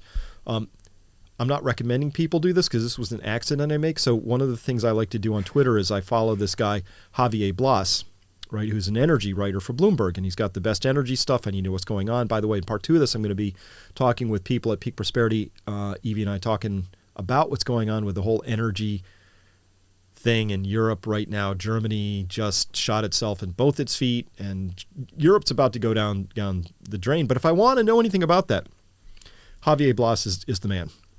So I follow him, but sometimes I don't. I follow a lot of people, so it's difficult to sift through my followers. So what I do is I go to the search bar and I type it in, and I forgot to type the @ one day. I just started typing and I typed JAV, right, which is Javier. Don't do that. Apparently that's a term. I didn't know this. It involves Japanese women. I was shocked because I don't come. That's not how I utilize Twitter. I was really shocked what was on there. I'm not even gonna go in. I'm not even gonna ask. But that's crazy to me that stuff is so readily available. But yeah, what this world is upside down to me. I don't get it. Yeah. Sorry. All right. So coming into the close on this, I just want to talk about this mass psychosis piece because we talked about it at the beginning. Yeah. So let's bring it back around. That's Matthias Desmet. That's me. I could look a little bit more interested. Trust me, I'm really paying attention in that photo. I was really paying attention to this guy because it was awesome. One of the better conversations that framed a whole bunch for me. It's amazing. Check it out. Look it up. Brilliant. There are 4 conditions that are used to create mass psychosis. Conditions number 1 and number 2 are that lack of meaning making or sense making. That's condition 1, and then the loss of social bonds. So it turns out Twitter, Facebook, et cetera, are exceedingly good at those 2 conditions because it feels like they're called social media apps, but they're not social. We're not really connecting with each other when we're on those apps and when we're fighting with robots. And it's like the ability to really make sense and come to real true meaning making on those is low. You have to curate really heavily. So when I have deep conversations with Brett Weinstein and Roller Gator and Matt Crawford and JJ and Royce all these people, like, we can have pretty deep conversations, but it has to be heavily curated. If you let, we have places we go to have those conversations. If you just let the trolls and the bots come in and forum slide your conversations, as they call it, and the gambits for deception, it doesn't work out. So that's conditions number one. Number two, and I feel like you can't make sense of any of this stuff, right? So New York City just recently announced that they're going to keep the mask mandate, but just for kids under 5. That's cruel. Adults, no, you're rude. good. 6-year-olds, you're good. We're just going to keep the mask mandates for kids under 5. That's right? awful. And that was Mayor Eric Adams making this announcement.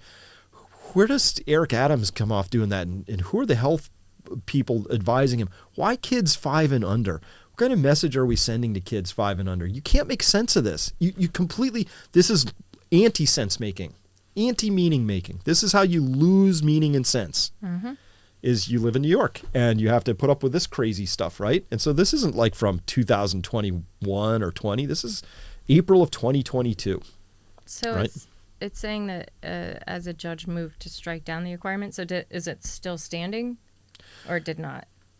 Yeah, it was. I'm not sure where it stands right this moment, but it's just that anybody was even arguing that this was a sensible policy in the first place. It violates conditions 1 and 2, and of course it breaks the social bonds. So I think it does both of them. And then recently, Wall Street Journal appeals court reinstates Biden's vaccine mandate for federal workers. And of course, once you understand this territory a little bit, you understand natural immunity, you understand actually what Omicron is and isn't, and how in fact these vaccines and Omicron have almost nothing to do with each other in terms of one helping for the other, et cetera, et cetera. Again, it just, to hear that these things happen, this was just on April 7th, that these things happen, it destroys the sense making. So these are just a couple examples, but the whole last 2 years have been about destroying our ability to make sense out of things. Mm-hmm. So the other thing, we, in the running to call this program was the Common Sense Show, but there are several called that. But that's what I did fundamentally, always, was just apply common sense. This is nonsense. These things right here, this is complete nonsense. Mm-hmm. Yeah, absolutely. Condition number 3, you need high levels of free-floating anxiety. Ooh, I love that. You like that? No, I hate free-floating anxiety, personally. Well, the virus, that's your perfect free-floating anxiety creator right there. It's amazing. So now they're studying this and everything. In PLOS ONE, there was this article that just came out of a biopsychosocial model of severe fear of COVID-19. And then in Med Plus here, we had fear is at the root of the COVID crisis. A lot of fear. There was a lot of fear. Oh, and a doctor wants to build back trust in the patient-provider relationship? Building back trust better, I presume. Right. In the patient-provider relationship is essential. Trust was shattered. It's really not going to come back for a lot of people. Sorry, medical profession, especially the doctors who remained quiet in the face of knowing better information, but especially you doctors who may have availed for yourself certain specific early treatments but denied them to your patients. Special place for y'all. But one thing you don't get is renewed trust with your patients. That's gone.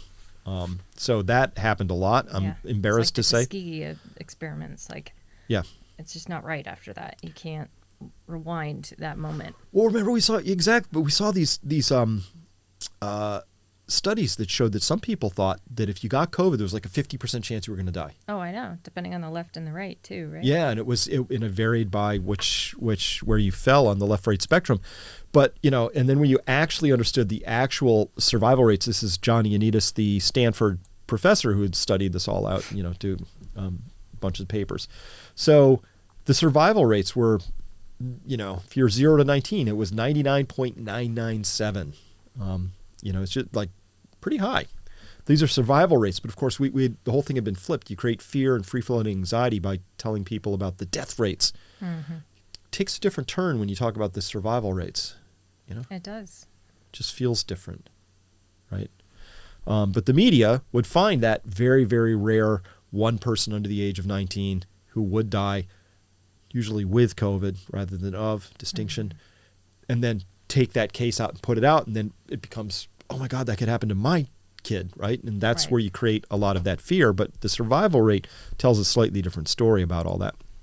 Well, it's the if it bleeds, it roots, right? Yeah. I mean, we're going back to that whole thing. Yeah. All right. Condition number 4 is high levels of frustration and aggression. I didn't know where to put this example, but this caught me, stuck with me, and I thought I'd bring it up again. When University of Washington Medical Center informed Mr. Allen on June 7th, 2021, your name has been removed from the wait list at the University of Washington Medical Center for organ donation. This was done to follow up your recent conversation with providers regarding the Heart Transplant Selection Committee's concerns about your compliance with COVID-19 related policies and recommendations.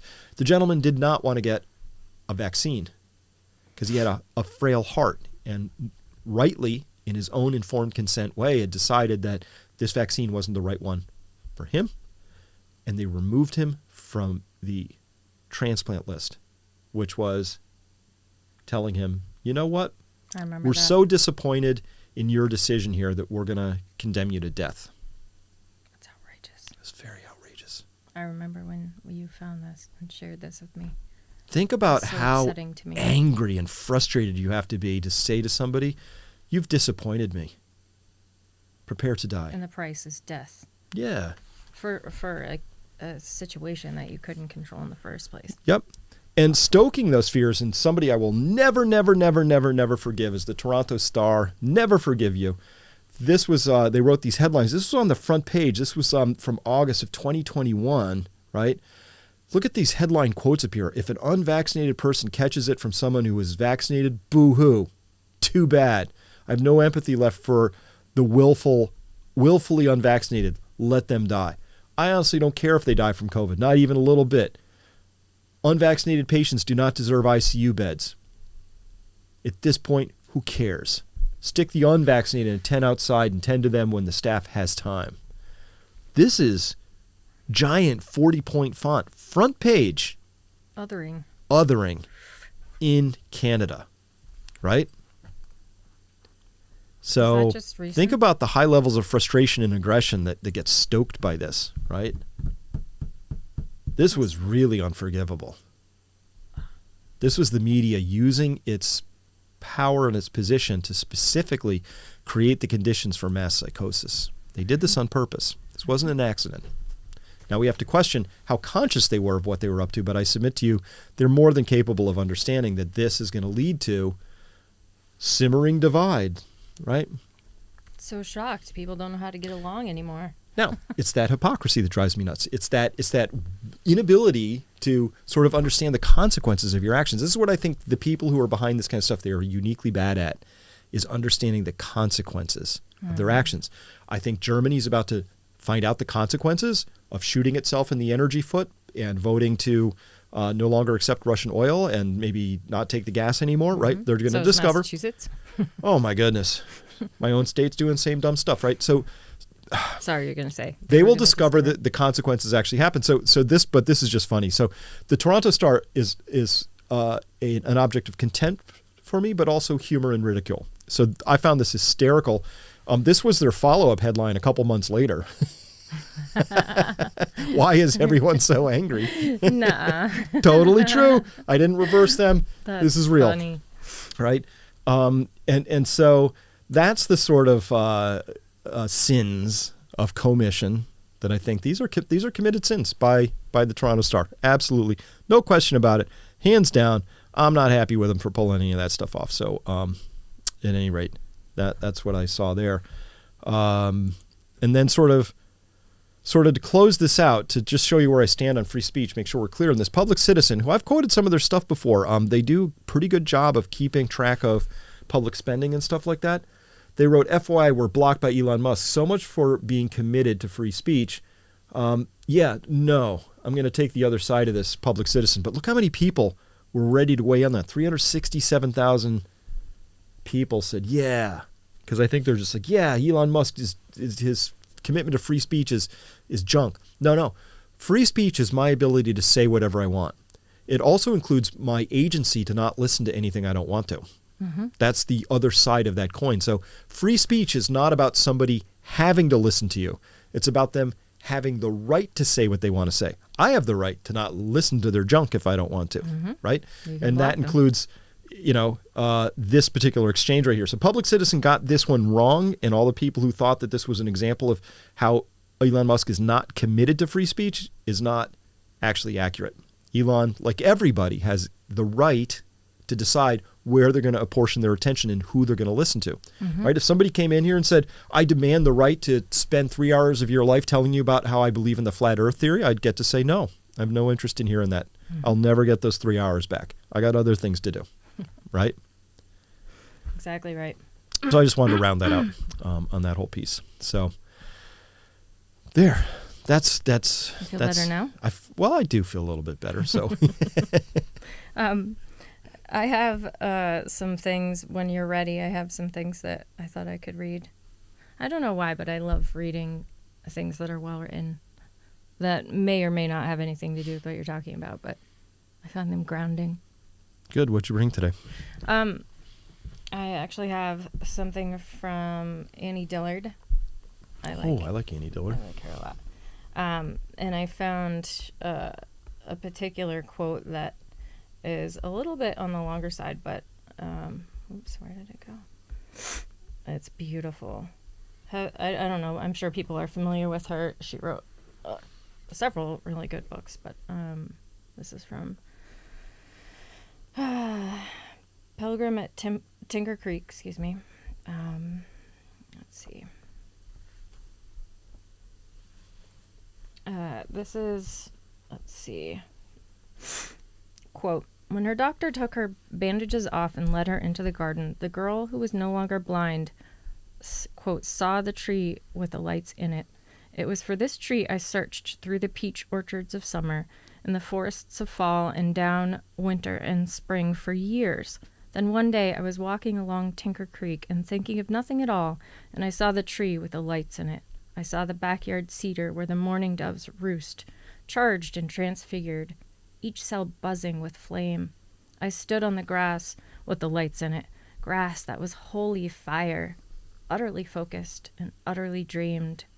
It was less like seeing, that like being for the first time see, knocked breathless by a powerful glance. The flood of fire abated, but I'm still spending the power. Gradually, the lights went out in the cedar, the colors died, the cells unflamed and disappeared. I was still ringing.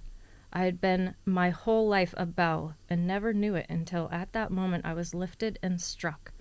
I have since only very rarely seen the tree with the lights in it. The vision comes and goes, mostly goes, but I live for it. For the moment the mountains open, and a new light roars in spate through the crack, and the mountains slam. What caught you about that one?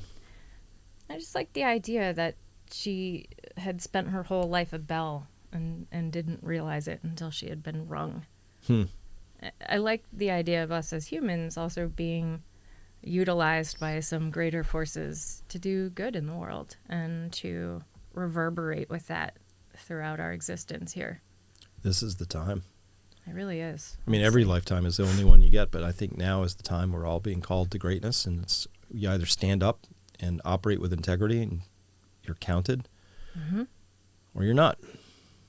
But this has been a great sorting function these past couple of years. I now know who the intellectual frauds and moral cowards are, and who the opposite of that is, who stands tall and who you can really count on. So it's been a great winnowing.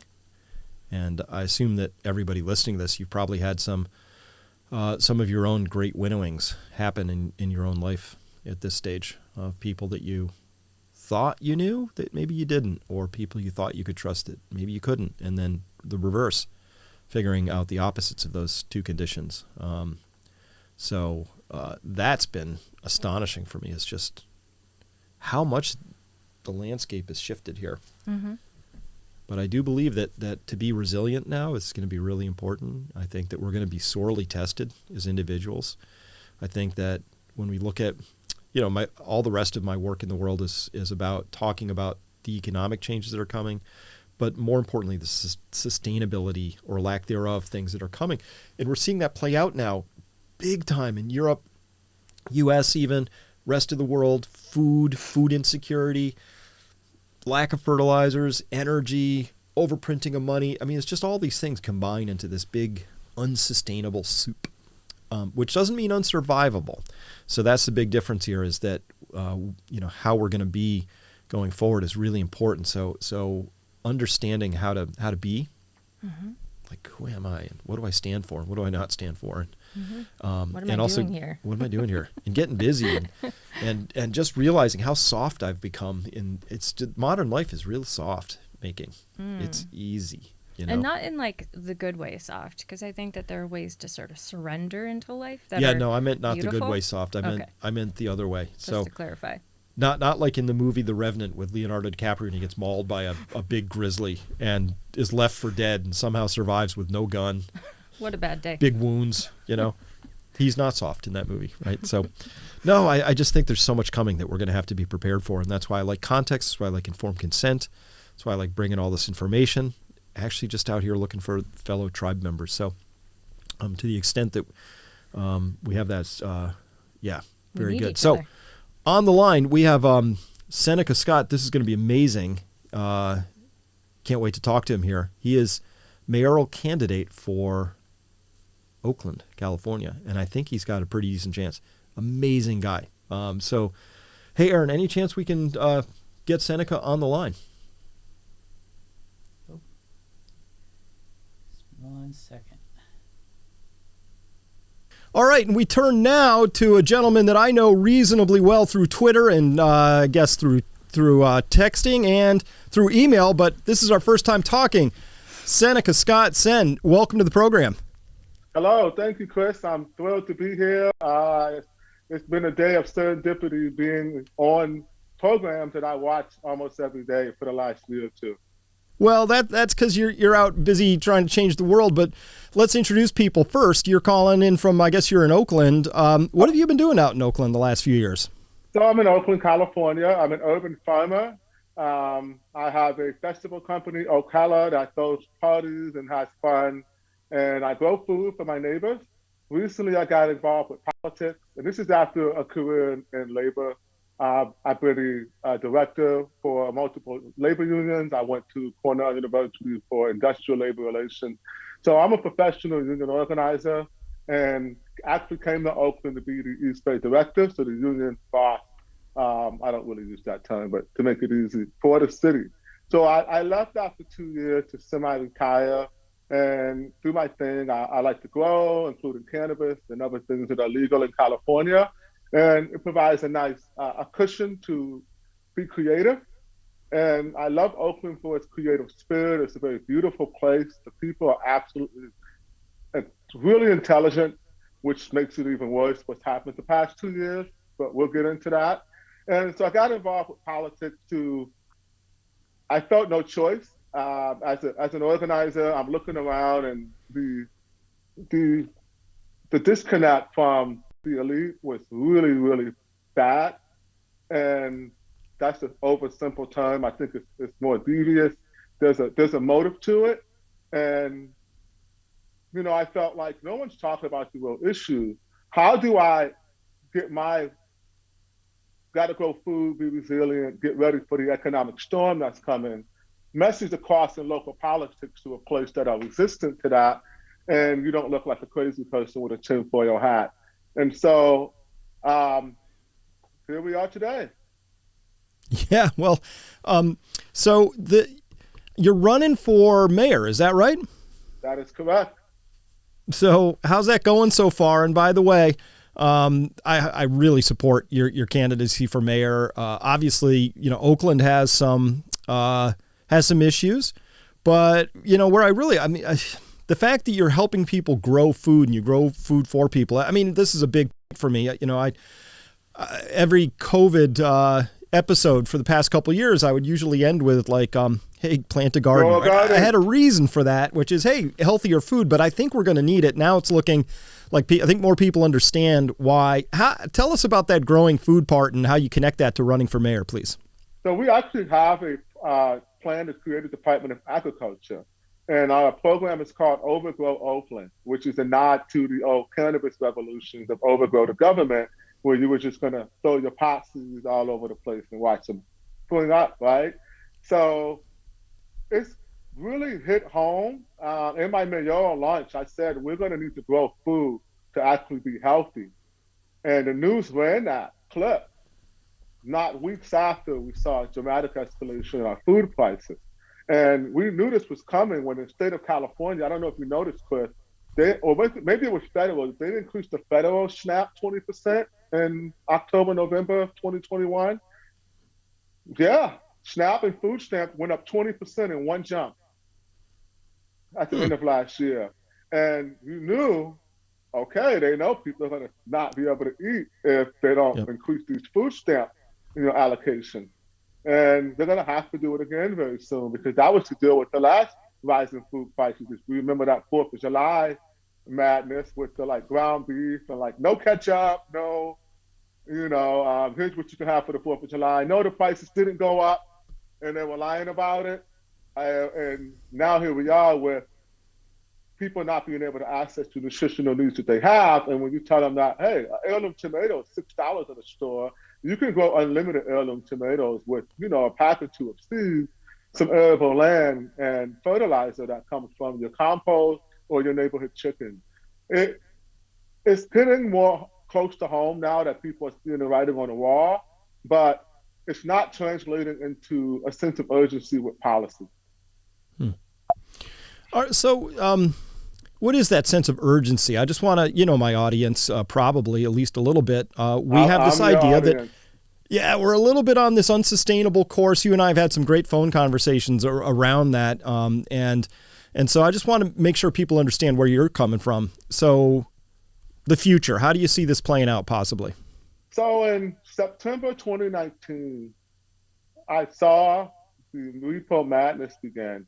Repo madness, yes. You guys remember that? I didn't know you then, Chris. I discovered your podcast in February of 2020.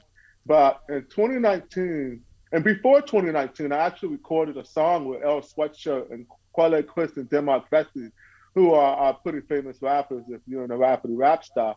And my monologue at the end of the song, Mirage, goes on for 4 or 5 minutes or more. And I'm just telling people, hey, watch these cyber attacks, watch out for food shortages, these things are coming.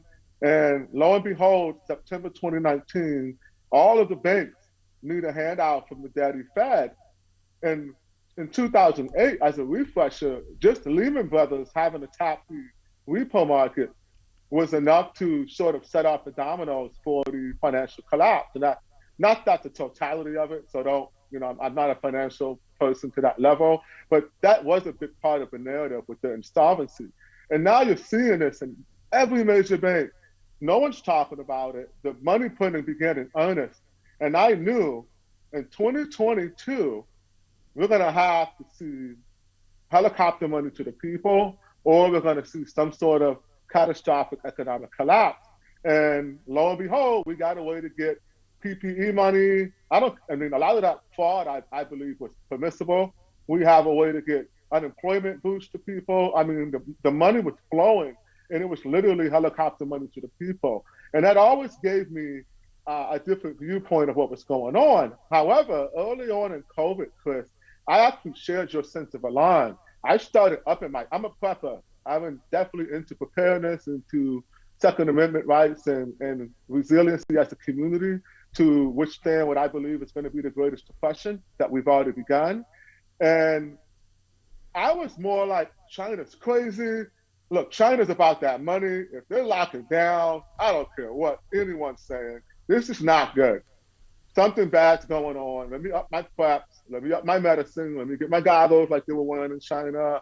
And so I found your podcast on Peak Prosperity, and I love the intersection between the financial knowledge, which was, one of my hobbies, and resilience, and giving me a daily or, kind of a daily briefing, at least a bi-weekly briefing on COVID from a scientific standpoint where I could have some confidence. And you weren't by any means the only person I was watching at the time. There was a lot of sources, but it was when you changed your position on math or gestured it that I really had a lot of respect for. I said, oh, this person, he's here for the right reason. This isn't performative. This isn't to sell a product. This is to really someone who's putting a lot of time and energy and intention to help and save lives. And I started to pay close attention to the things that you were doing and saying. And, I've really incubated a lot of your thought leadership into my campaign. And it's worked great, which tells me sometimes it's just the vessel delivering the message and the time than it is the message itself. We need to be pragmatic about that and not be butthurt, because Black people for a long time couldn't say shit, right? We couldn't deliver the messages we wanted to deliver because of racism and slavery. And I'm not a big victimhood person. I'm a more self-determination type of person.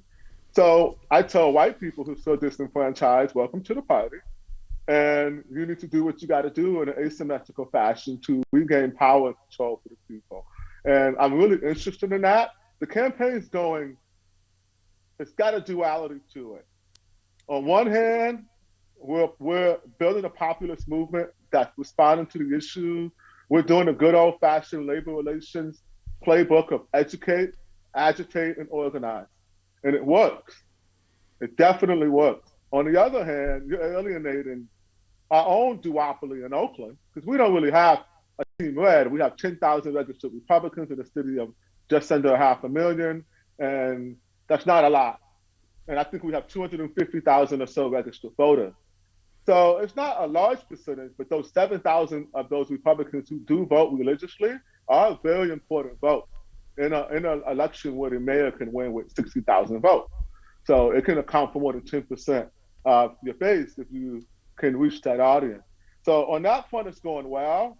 We've had Ro Khanna reach out, and we've had the Bay Area conservatives reach out. What a reach. What a reach for the propaganda that removes all of the virtue signaling language that both sides are guilty of and tries to be very intentional about just speaking to the moment and what's needed in the issue. And that's going fantastic. What's not going fantastic, which is one of my urgent reasons and message today, is we need to keep up fundraising wise. Now, we're not destitute, we're doing decent, but we're not keeping up. And 70% of elections in Oakland are won by the person with the most money. That's an encouraging statistic, considering we've got a better campaign. We're the first mayoral candidate to break into national media, and we absolutely have the best message, the best website, and the best plan.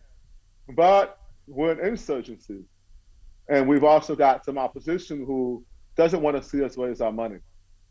Now, I'm having a hard time putting my finger on who you really are, because I hear union organizer, I hear a 2FA rights amendment, kind of a guy. I hear somebody who's really into individual responsibility and taking care of yourself to the best you can with controlling what you can.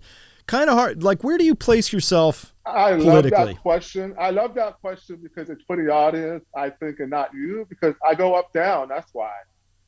Mm-hmm. And that's what it looks like when you're just responding to the needs of the moment and what you think is best. I always say, do what you believe is best. Don't think you know best. Or do what you believe is right. Don't think you are right.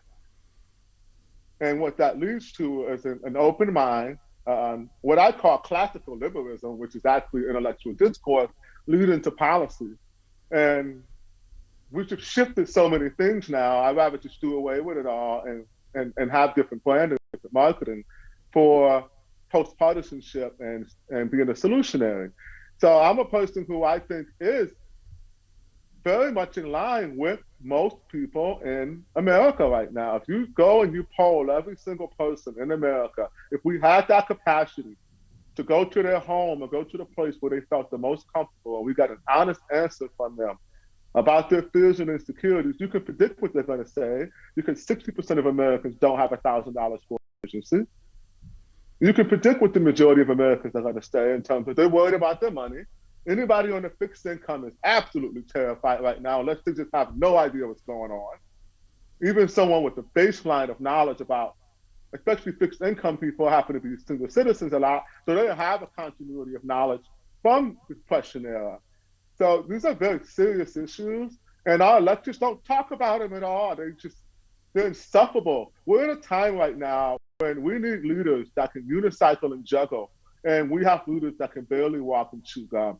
and it's getting people killed, and it's helping to accelerate our societal collapse.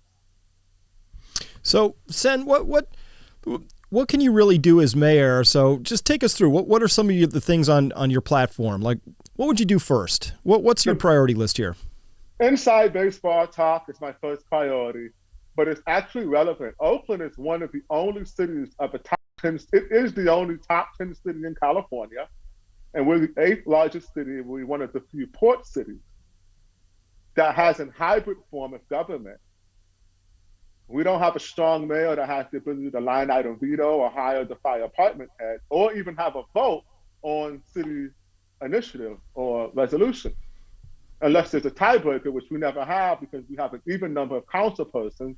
And since they're factions, someone can always just abstain. So the mayor is sort of weak. They do get to hire a city administrator, which theoretically has the power to control the city. But since each of these city council persons chair a department, and you have this commission and that commission, there's no accountability, and they like it that way. So one of the things we need to do is what Jerry Brown failed to do, then governor turned mayor of Oakland.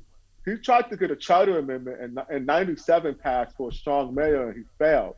Then he tried again in 98 for a hybrid model, which he called a strong mayor, and it passed. We've had that model since.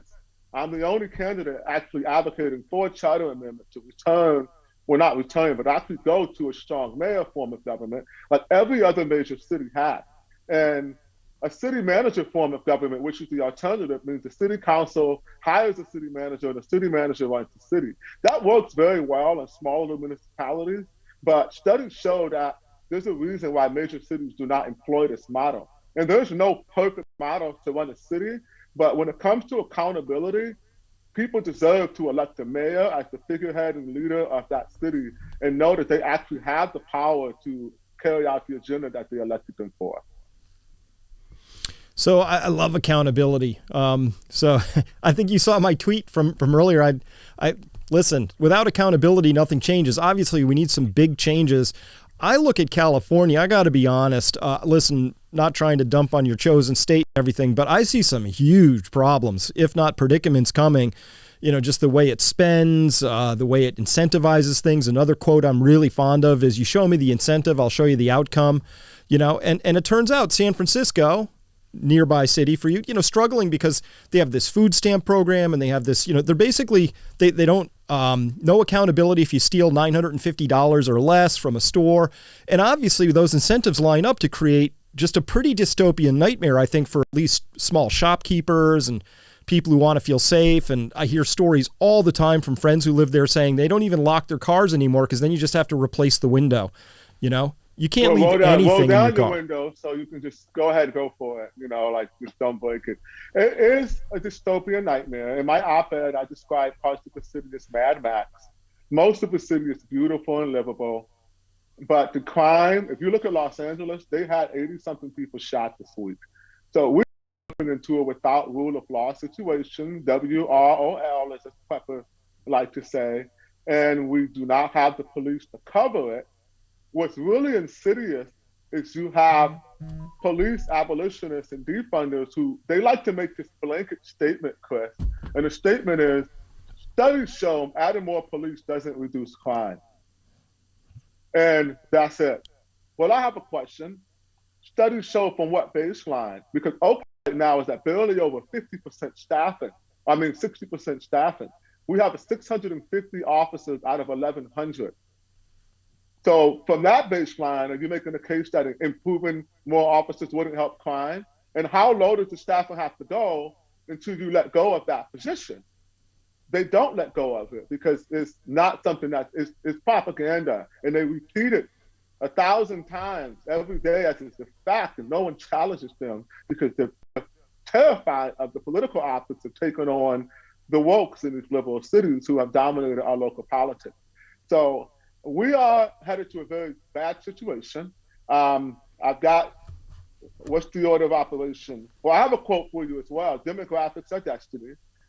So my order of operation is water, food, brass, silver, and gold.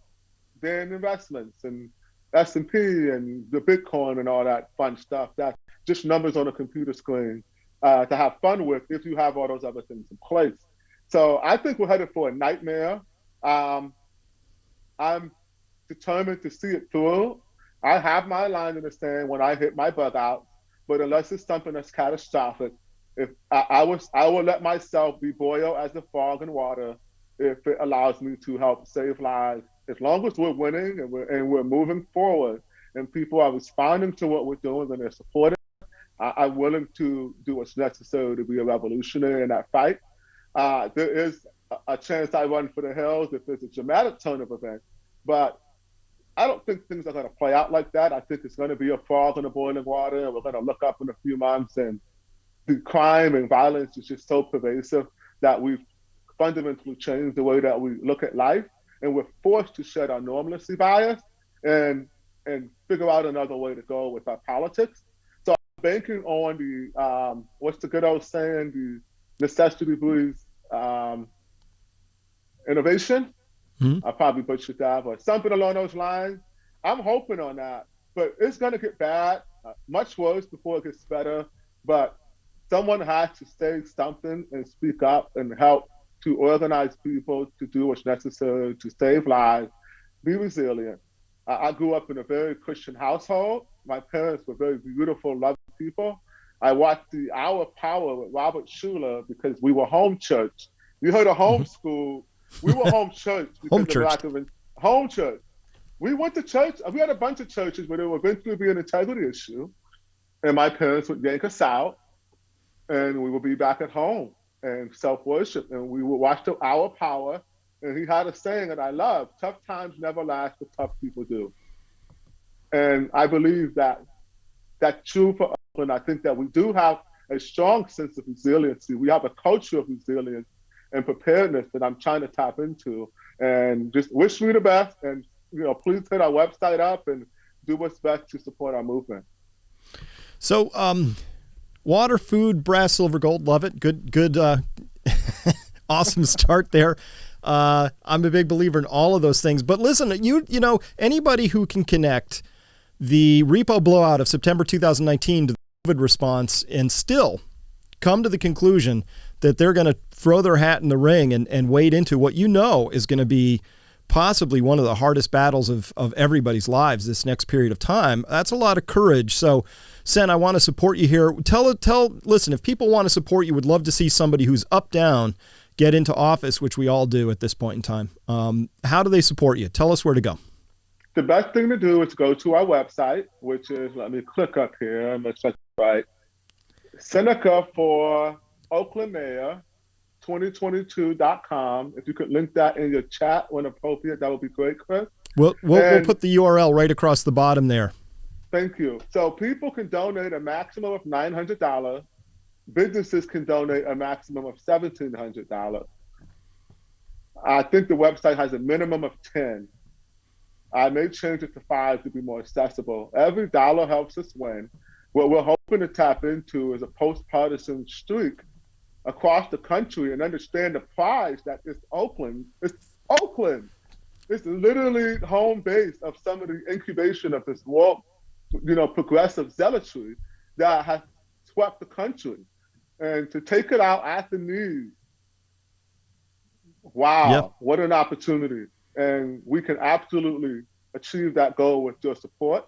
People should know that people in Oakland are post-partisan. People in Oakland are mimicking the national poll of most people not having a party choice right now. And they're very politically homeless. They want some hope. They want some thought leadership that makes sense. But the apathy is crippling us. Yeah. And the cut through that apathy, we're going to need a war chest to engage in high-level propaganda and media buys. I love that guy. What would you? I was really surprised. I thought he was great. I really like Seneca. He's obviously very smart. Tough times never last, but tough people do. That's a great one. It's all about resilience. And yeah, wow. So anyway, and he's been a big follower of Peak Prosperity ever since he found it, and had been on the same wavelength. I love consilience in science is when different things bring you to the same conclusion, right? He got he got to his conclusions about where the world is going and the importance of food and all of that through a completely independent set of means. But we were both on the financial vibe. So he's one of the few people out there who can say, you remember the repo crisis of 2019? Okay, then COVID. Like, to connect those two dots is astounding. It is pretty astounding because they actually do connect, and there are very few people who can connect them that way. So he's one of them. So does he know Robert Kiyosaki by I don't know, but I'm introducing him to the people I know. So I just connected him up with the Unity Project people out of California because they need to know about him and vice versa. They're not political organizations, but I mean, just, he's a good guy and they're good people. So absolutely doing what I can to connect the good with the good. All right. Well, hey, listen, we're going to skip now to, and by the way, thank you everybody for listening. Let us know if this is a good format for you. If you like this, this live casting, this is just us bringing our special magic here in the way we see the world. So if you find it useful, let us know. If not, let us know. We're all about making this a much better experience as best we possibly can. Big shout out to my team, to Aaron. We got Ryan in here, Evie, of course. Thank you so much for being here today. And we got Mike and Morgan back behind, monitoring the chat and doing all that. So thank you everybody for being here for this. Yeah. And remember, mass psychosis. It's not just for little people anymore. Oops. And LiveCast is going to be Thursdays. So if you're looking for Chris's regular updates, those are going to be on Tuesdays generally. Tuesdays, and then we're going to be figuring out when we hold our webinars for our Peak Prosperity Insiders, where they get to live chat and connect with me about almost anything they would choose. And then come by peakprosperity.com, and we've got membership there. And, of course, that's where all the Part 2 content you will find. Part 2 is our special insider lingo for what I really think, because we're still in a little bit of a censorship environment. I self-censor a little. Yeah, you don't drop the F-bombs. Well, there's that, but I mean, more than that. There are just some ideas out there that I know are still unacceptable within this context, and you will lose your livelihood and your audience and all that for it. So anyway, come by peakprosperity.com. We're going to be talking now. Part 2 is about how Europe is destroying itself. This is one of the biggest stories that you need to know about right now. It's really important. If you don't understand how economy and energy come together, it's vital. So watch the crash course, and we're going to be redoing the crash course this year, but hey, it still sings as in its last incarnation, which was last updated 2014. Crash course, 28 chapters, economy, energy, environment, with the 4th honorary E of exponential growth. Once you see that, weren't you just telling me the other day that you had your energy goggles? Because I put on my energy goggles, meaning that's how I see the world. And once you see the world through energy goggles, it's very hard to see it differently. Yeah, I was telling you that the other day. Just thinking about how we all got to where we are, there's no way that we could be here in our current configuration as a society without this enormous input of energy. And I think we're going to go back to wherever it was we were. Pick up in the, late 1800s? I don't know what it'll look like. But we are. Energy poverty is such a difference from energy abundance. And we live in the age of energy abundance, and it's amazing. So that's all we have for you today. We're going to be wrapping this up here, and we'll be heading over and continuing part 2 about how Europe is destroying itself at Peak Prosperity. Thanks so much for listening. Thank you. We will be back with you next time. All right. Bye, everyone.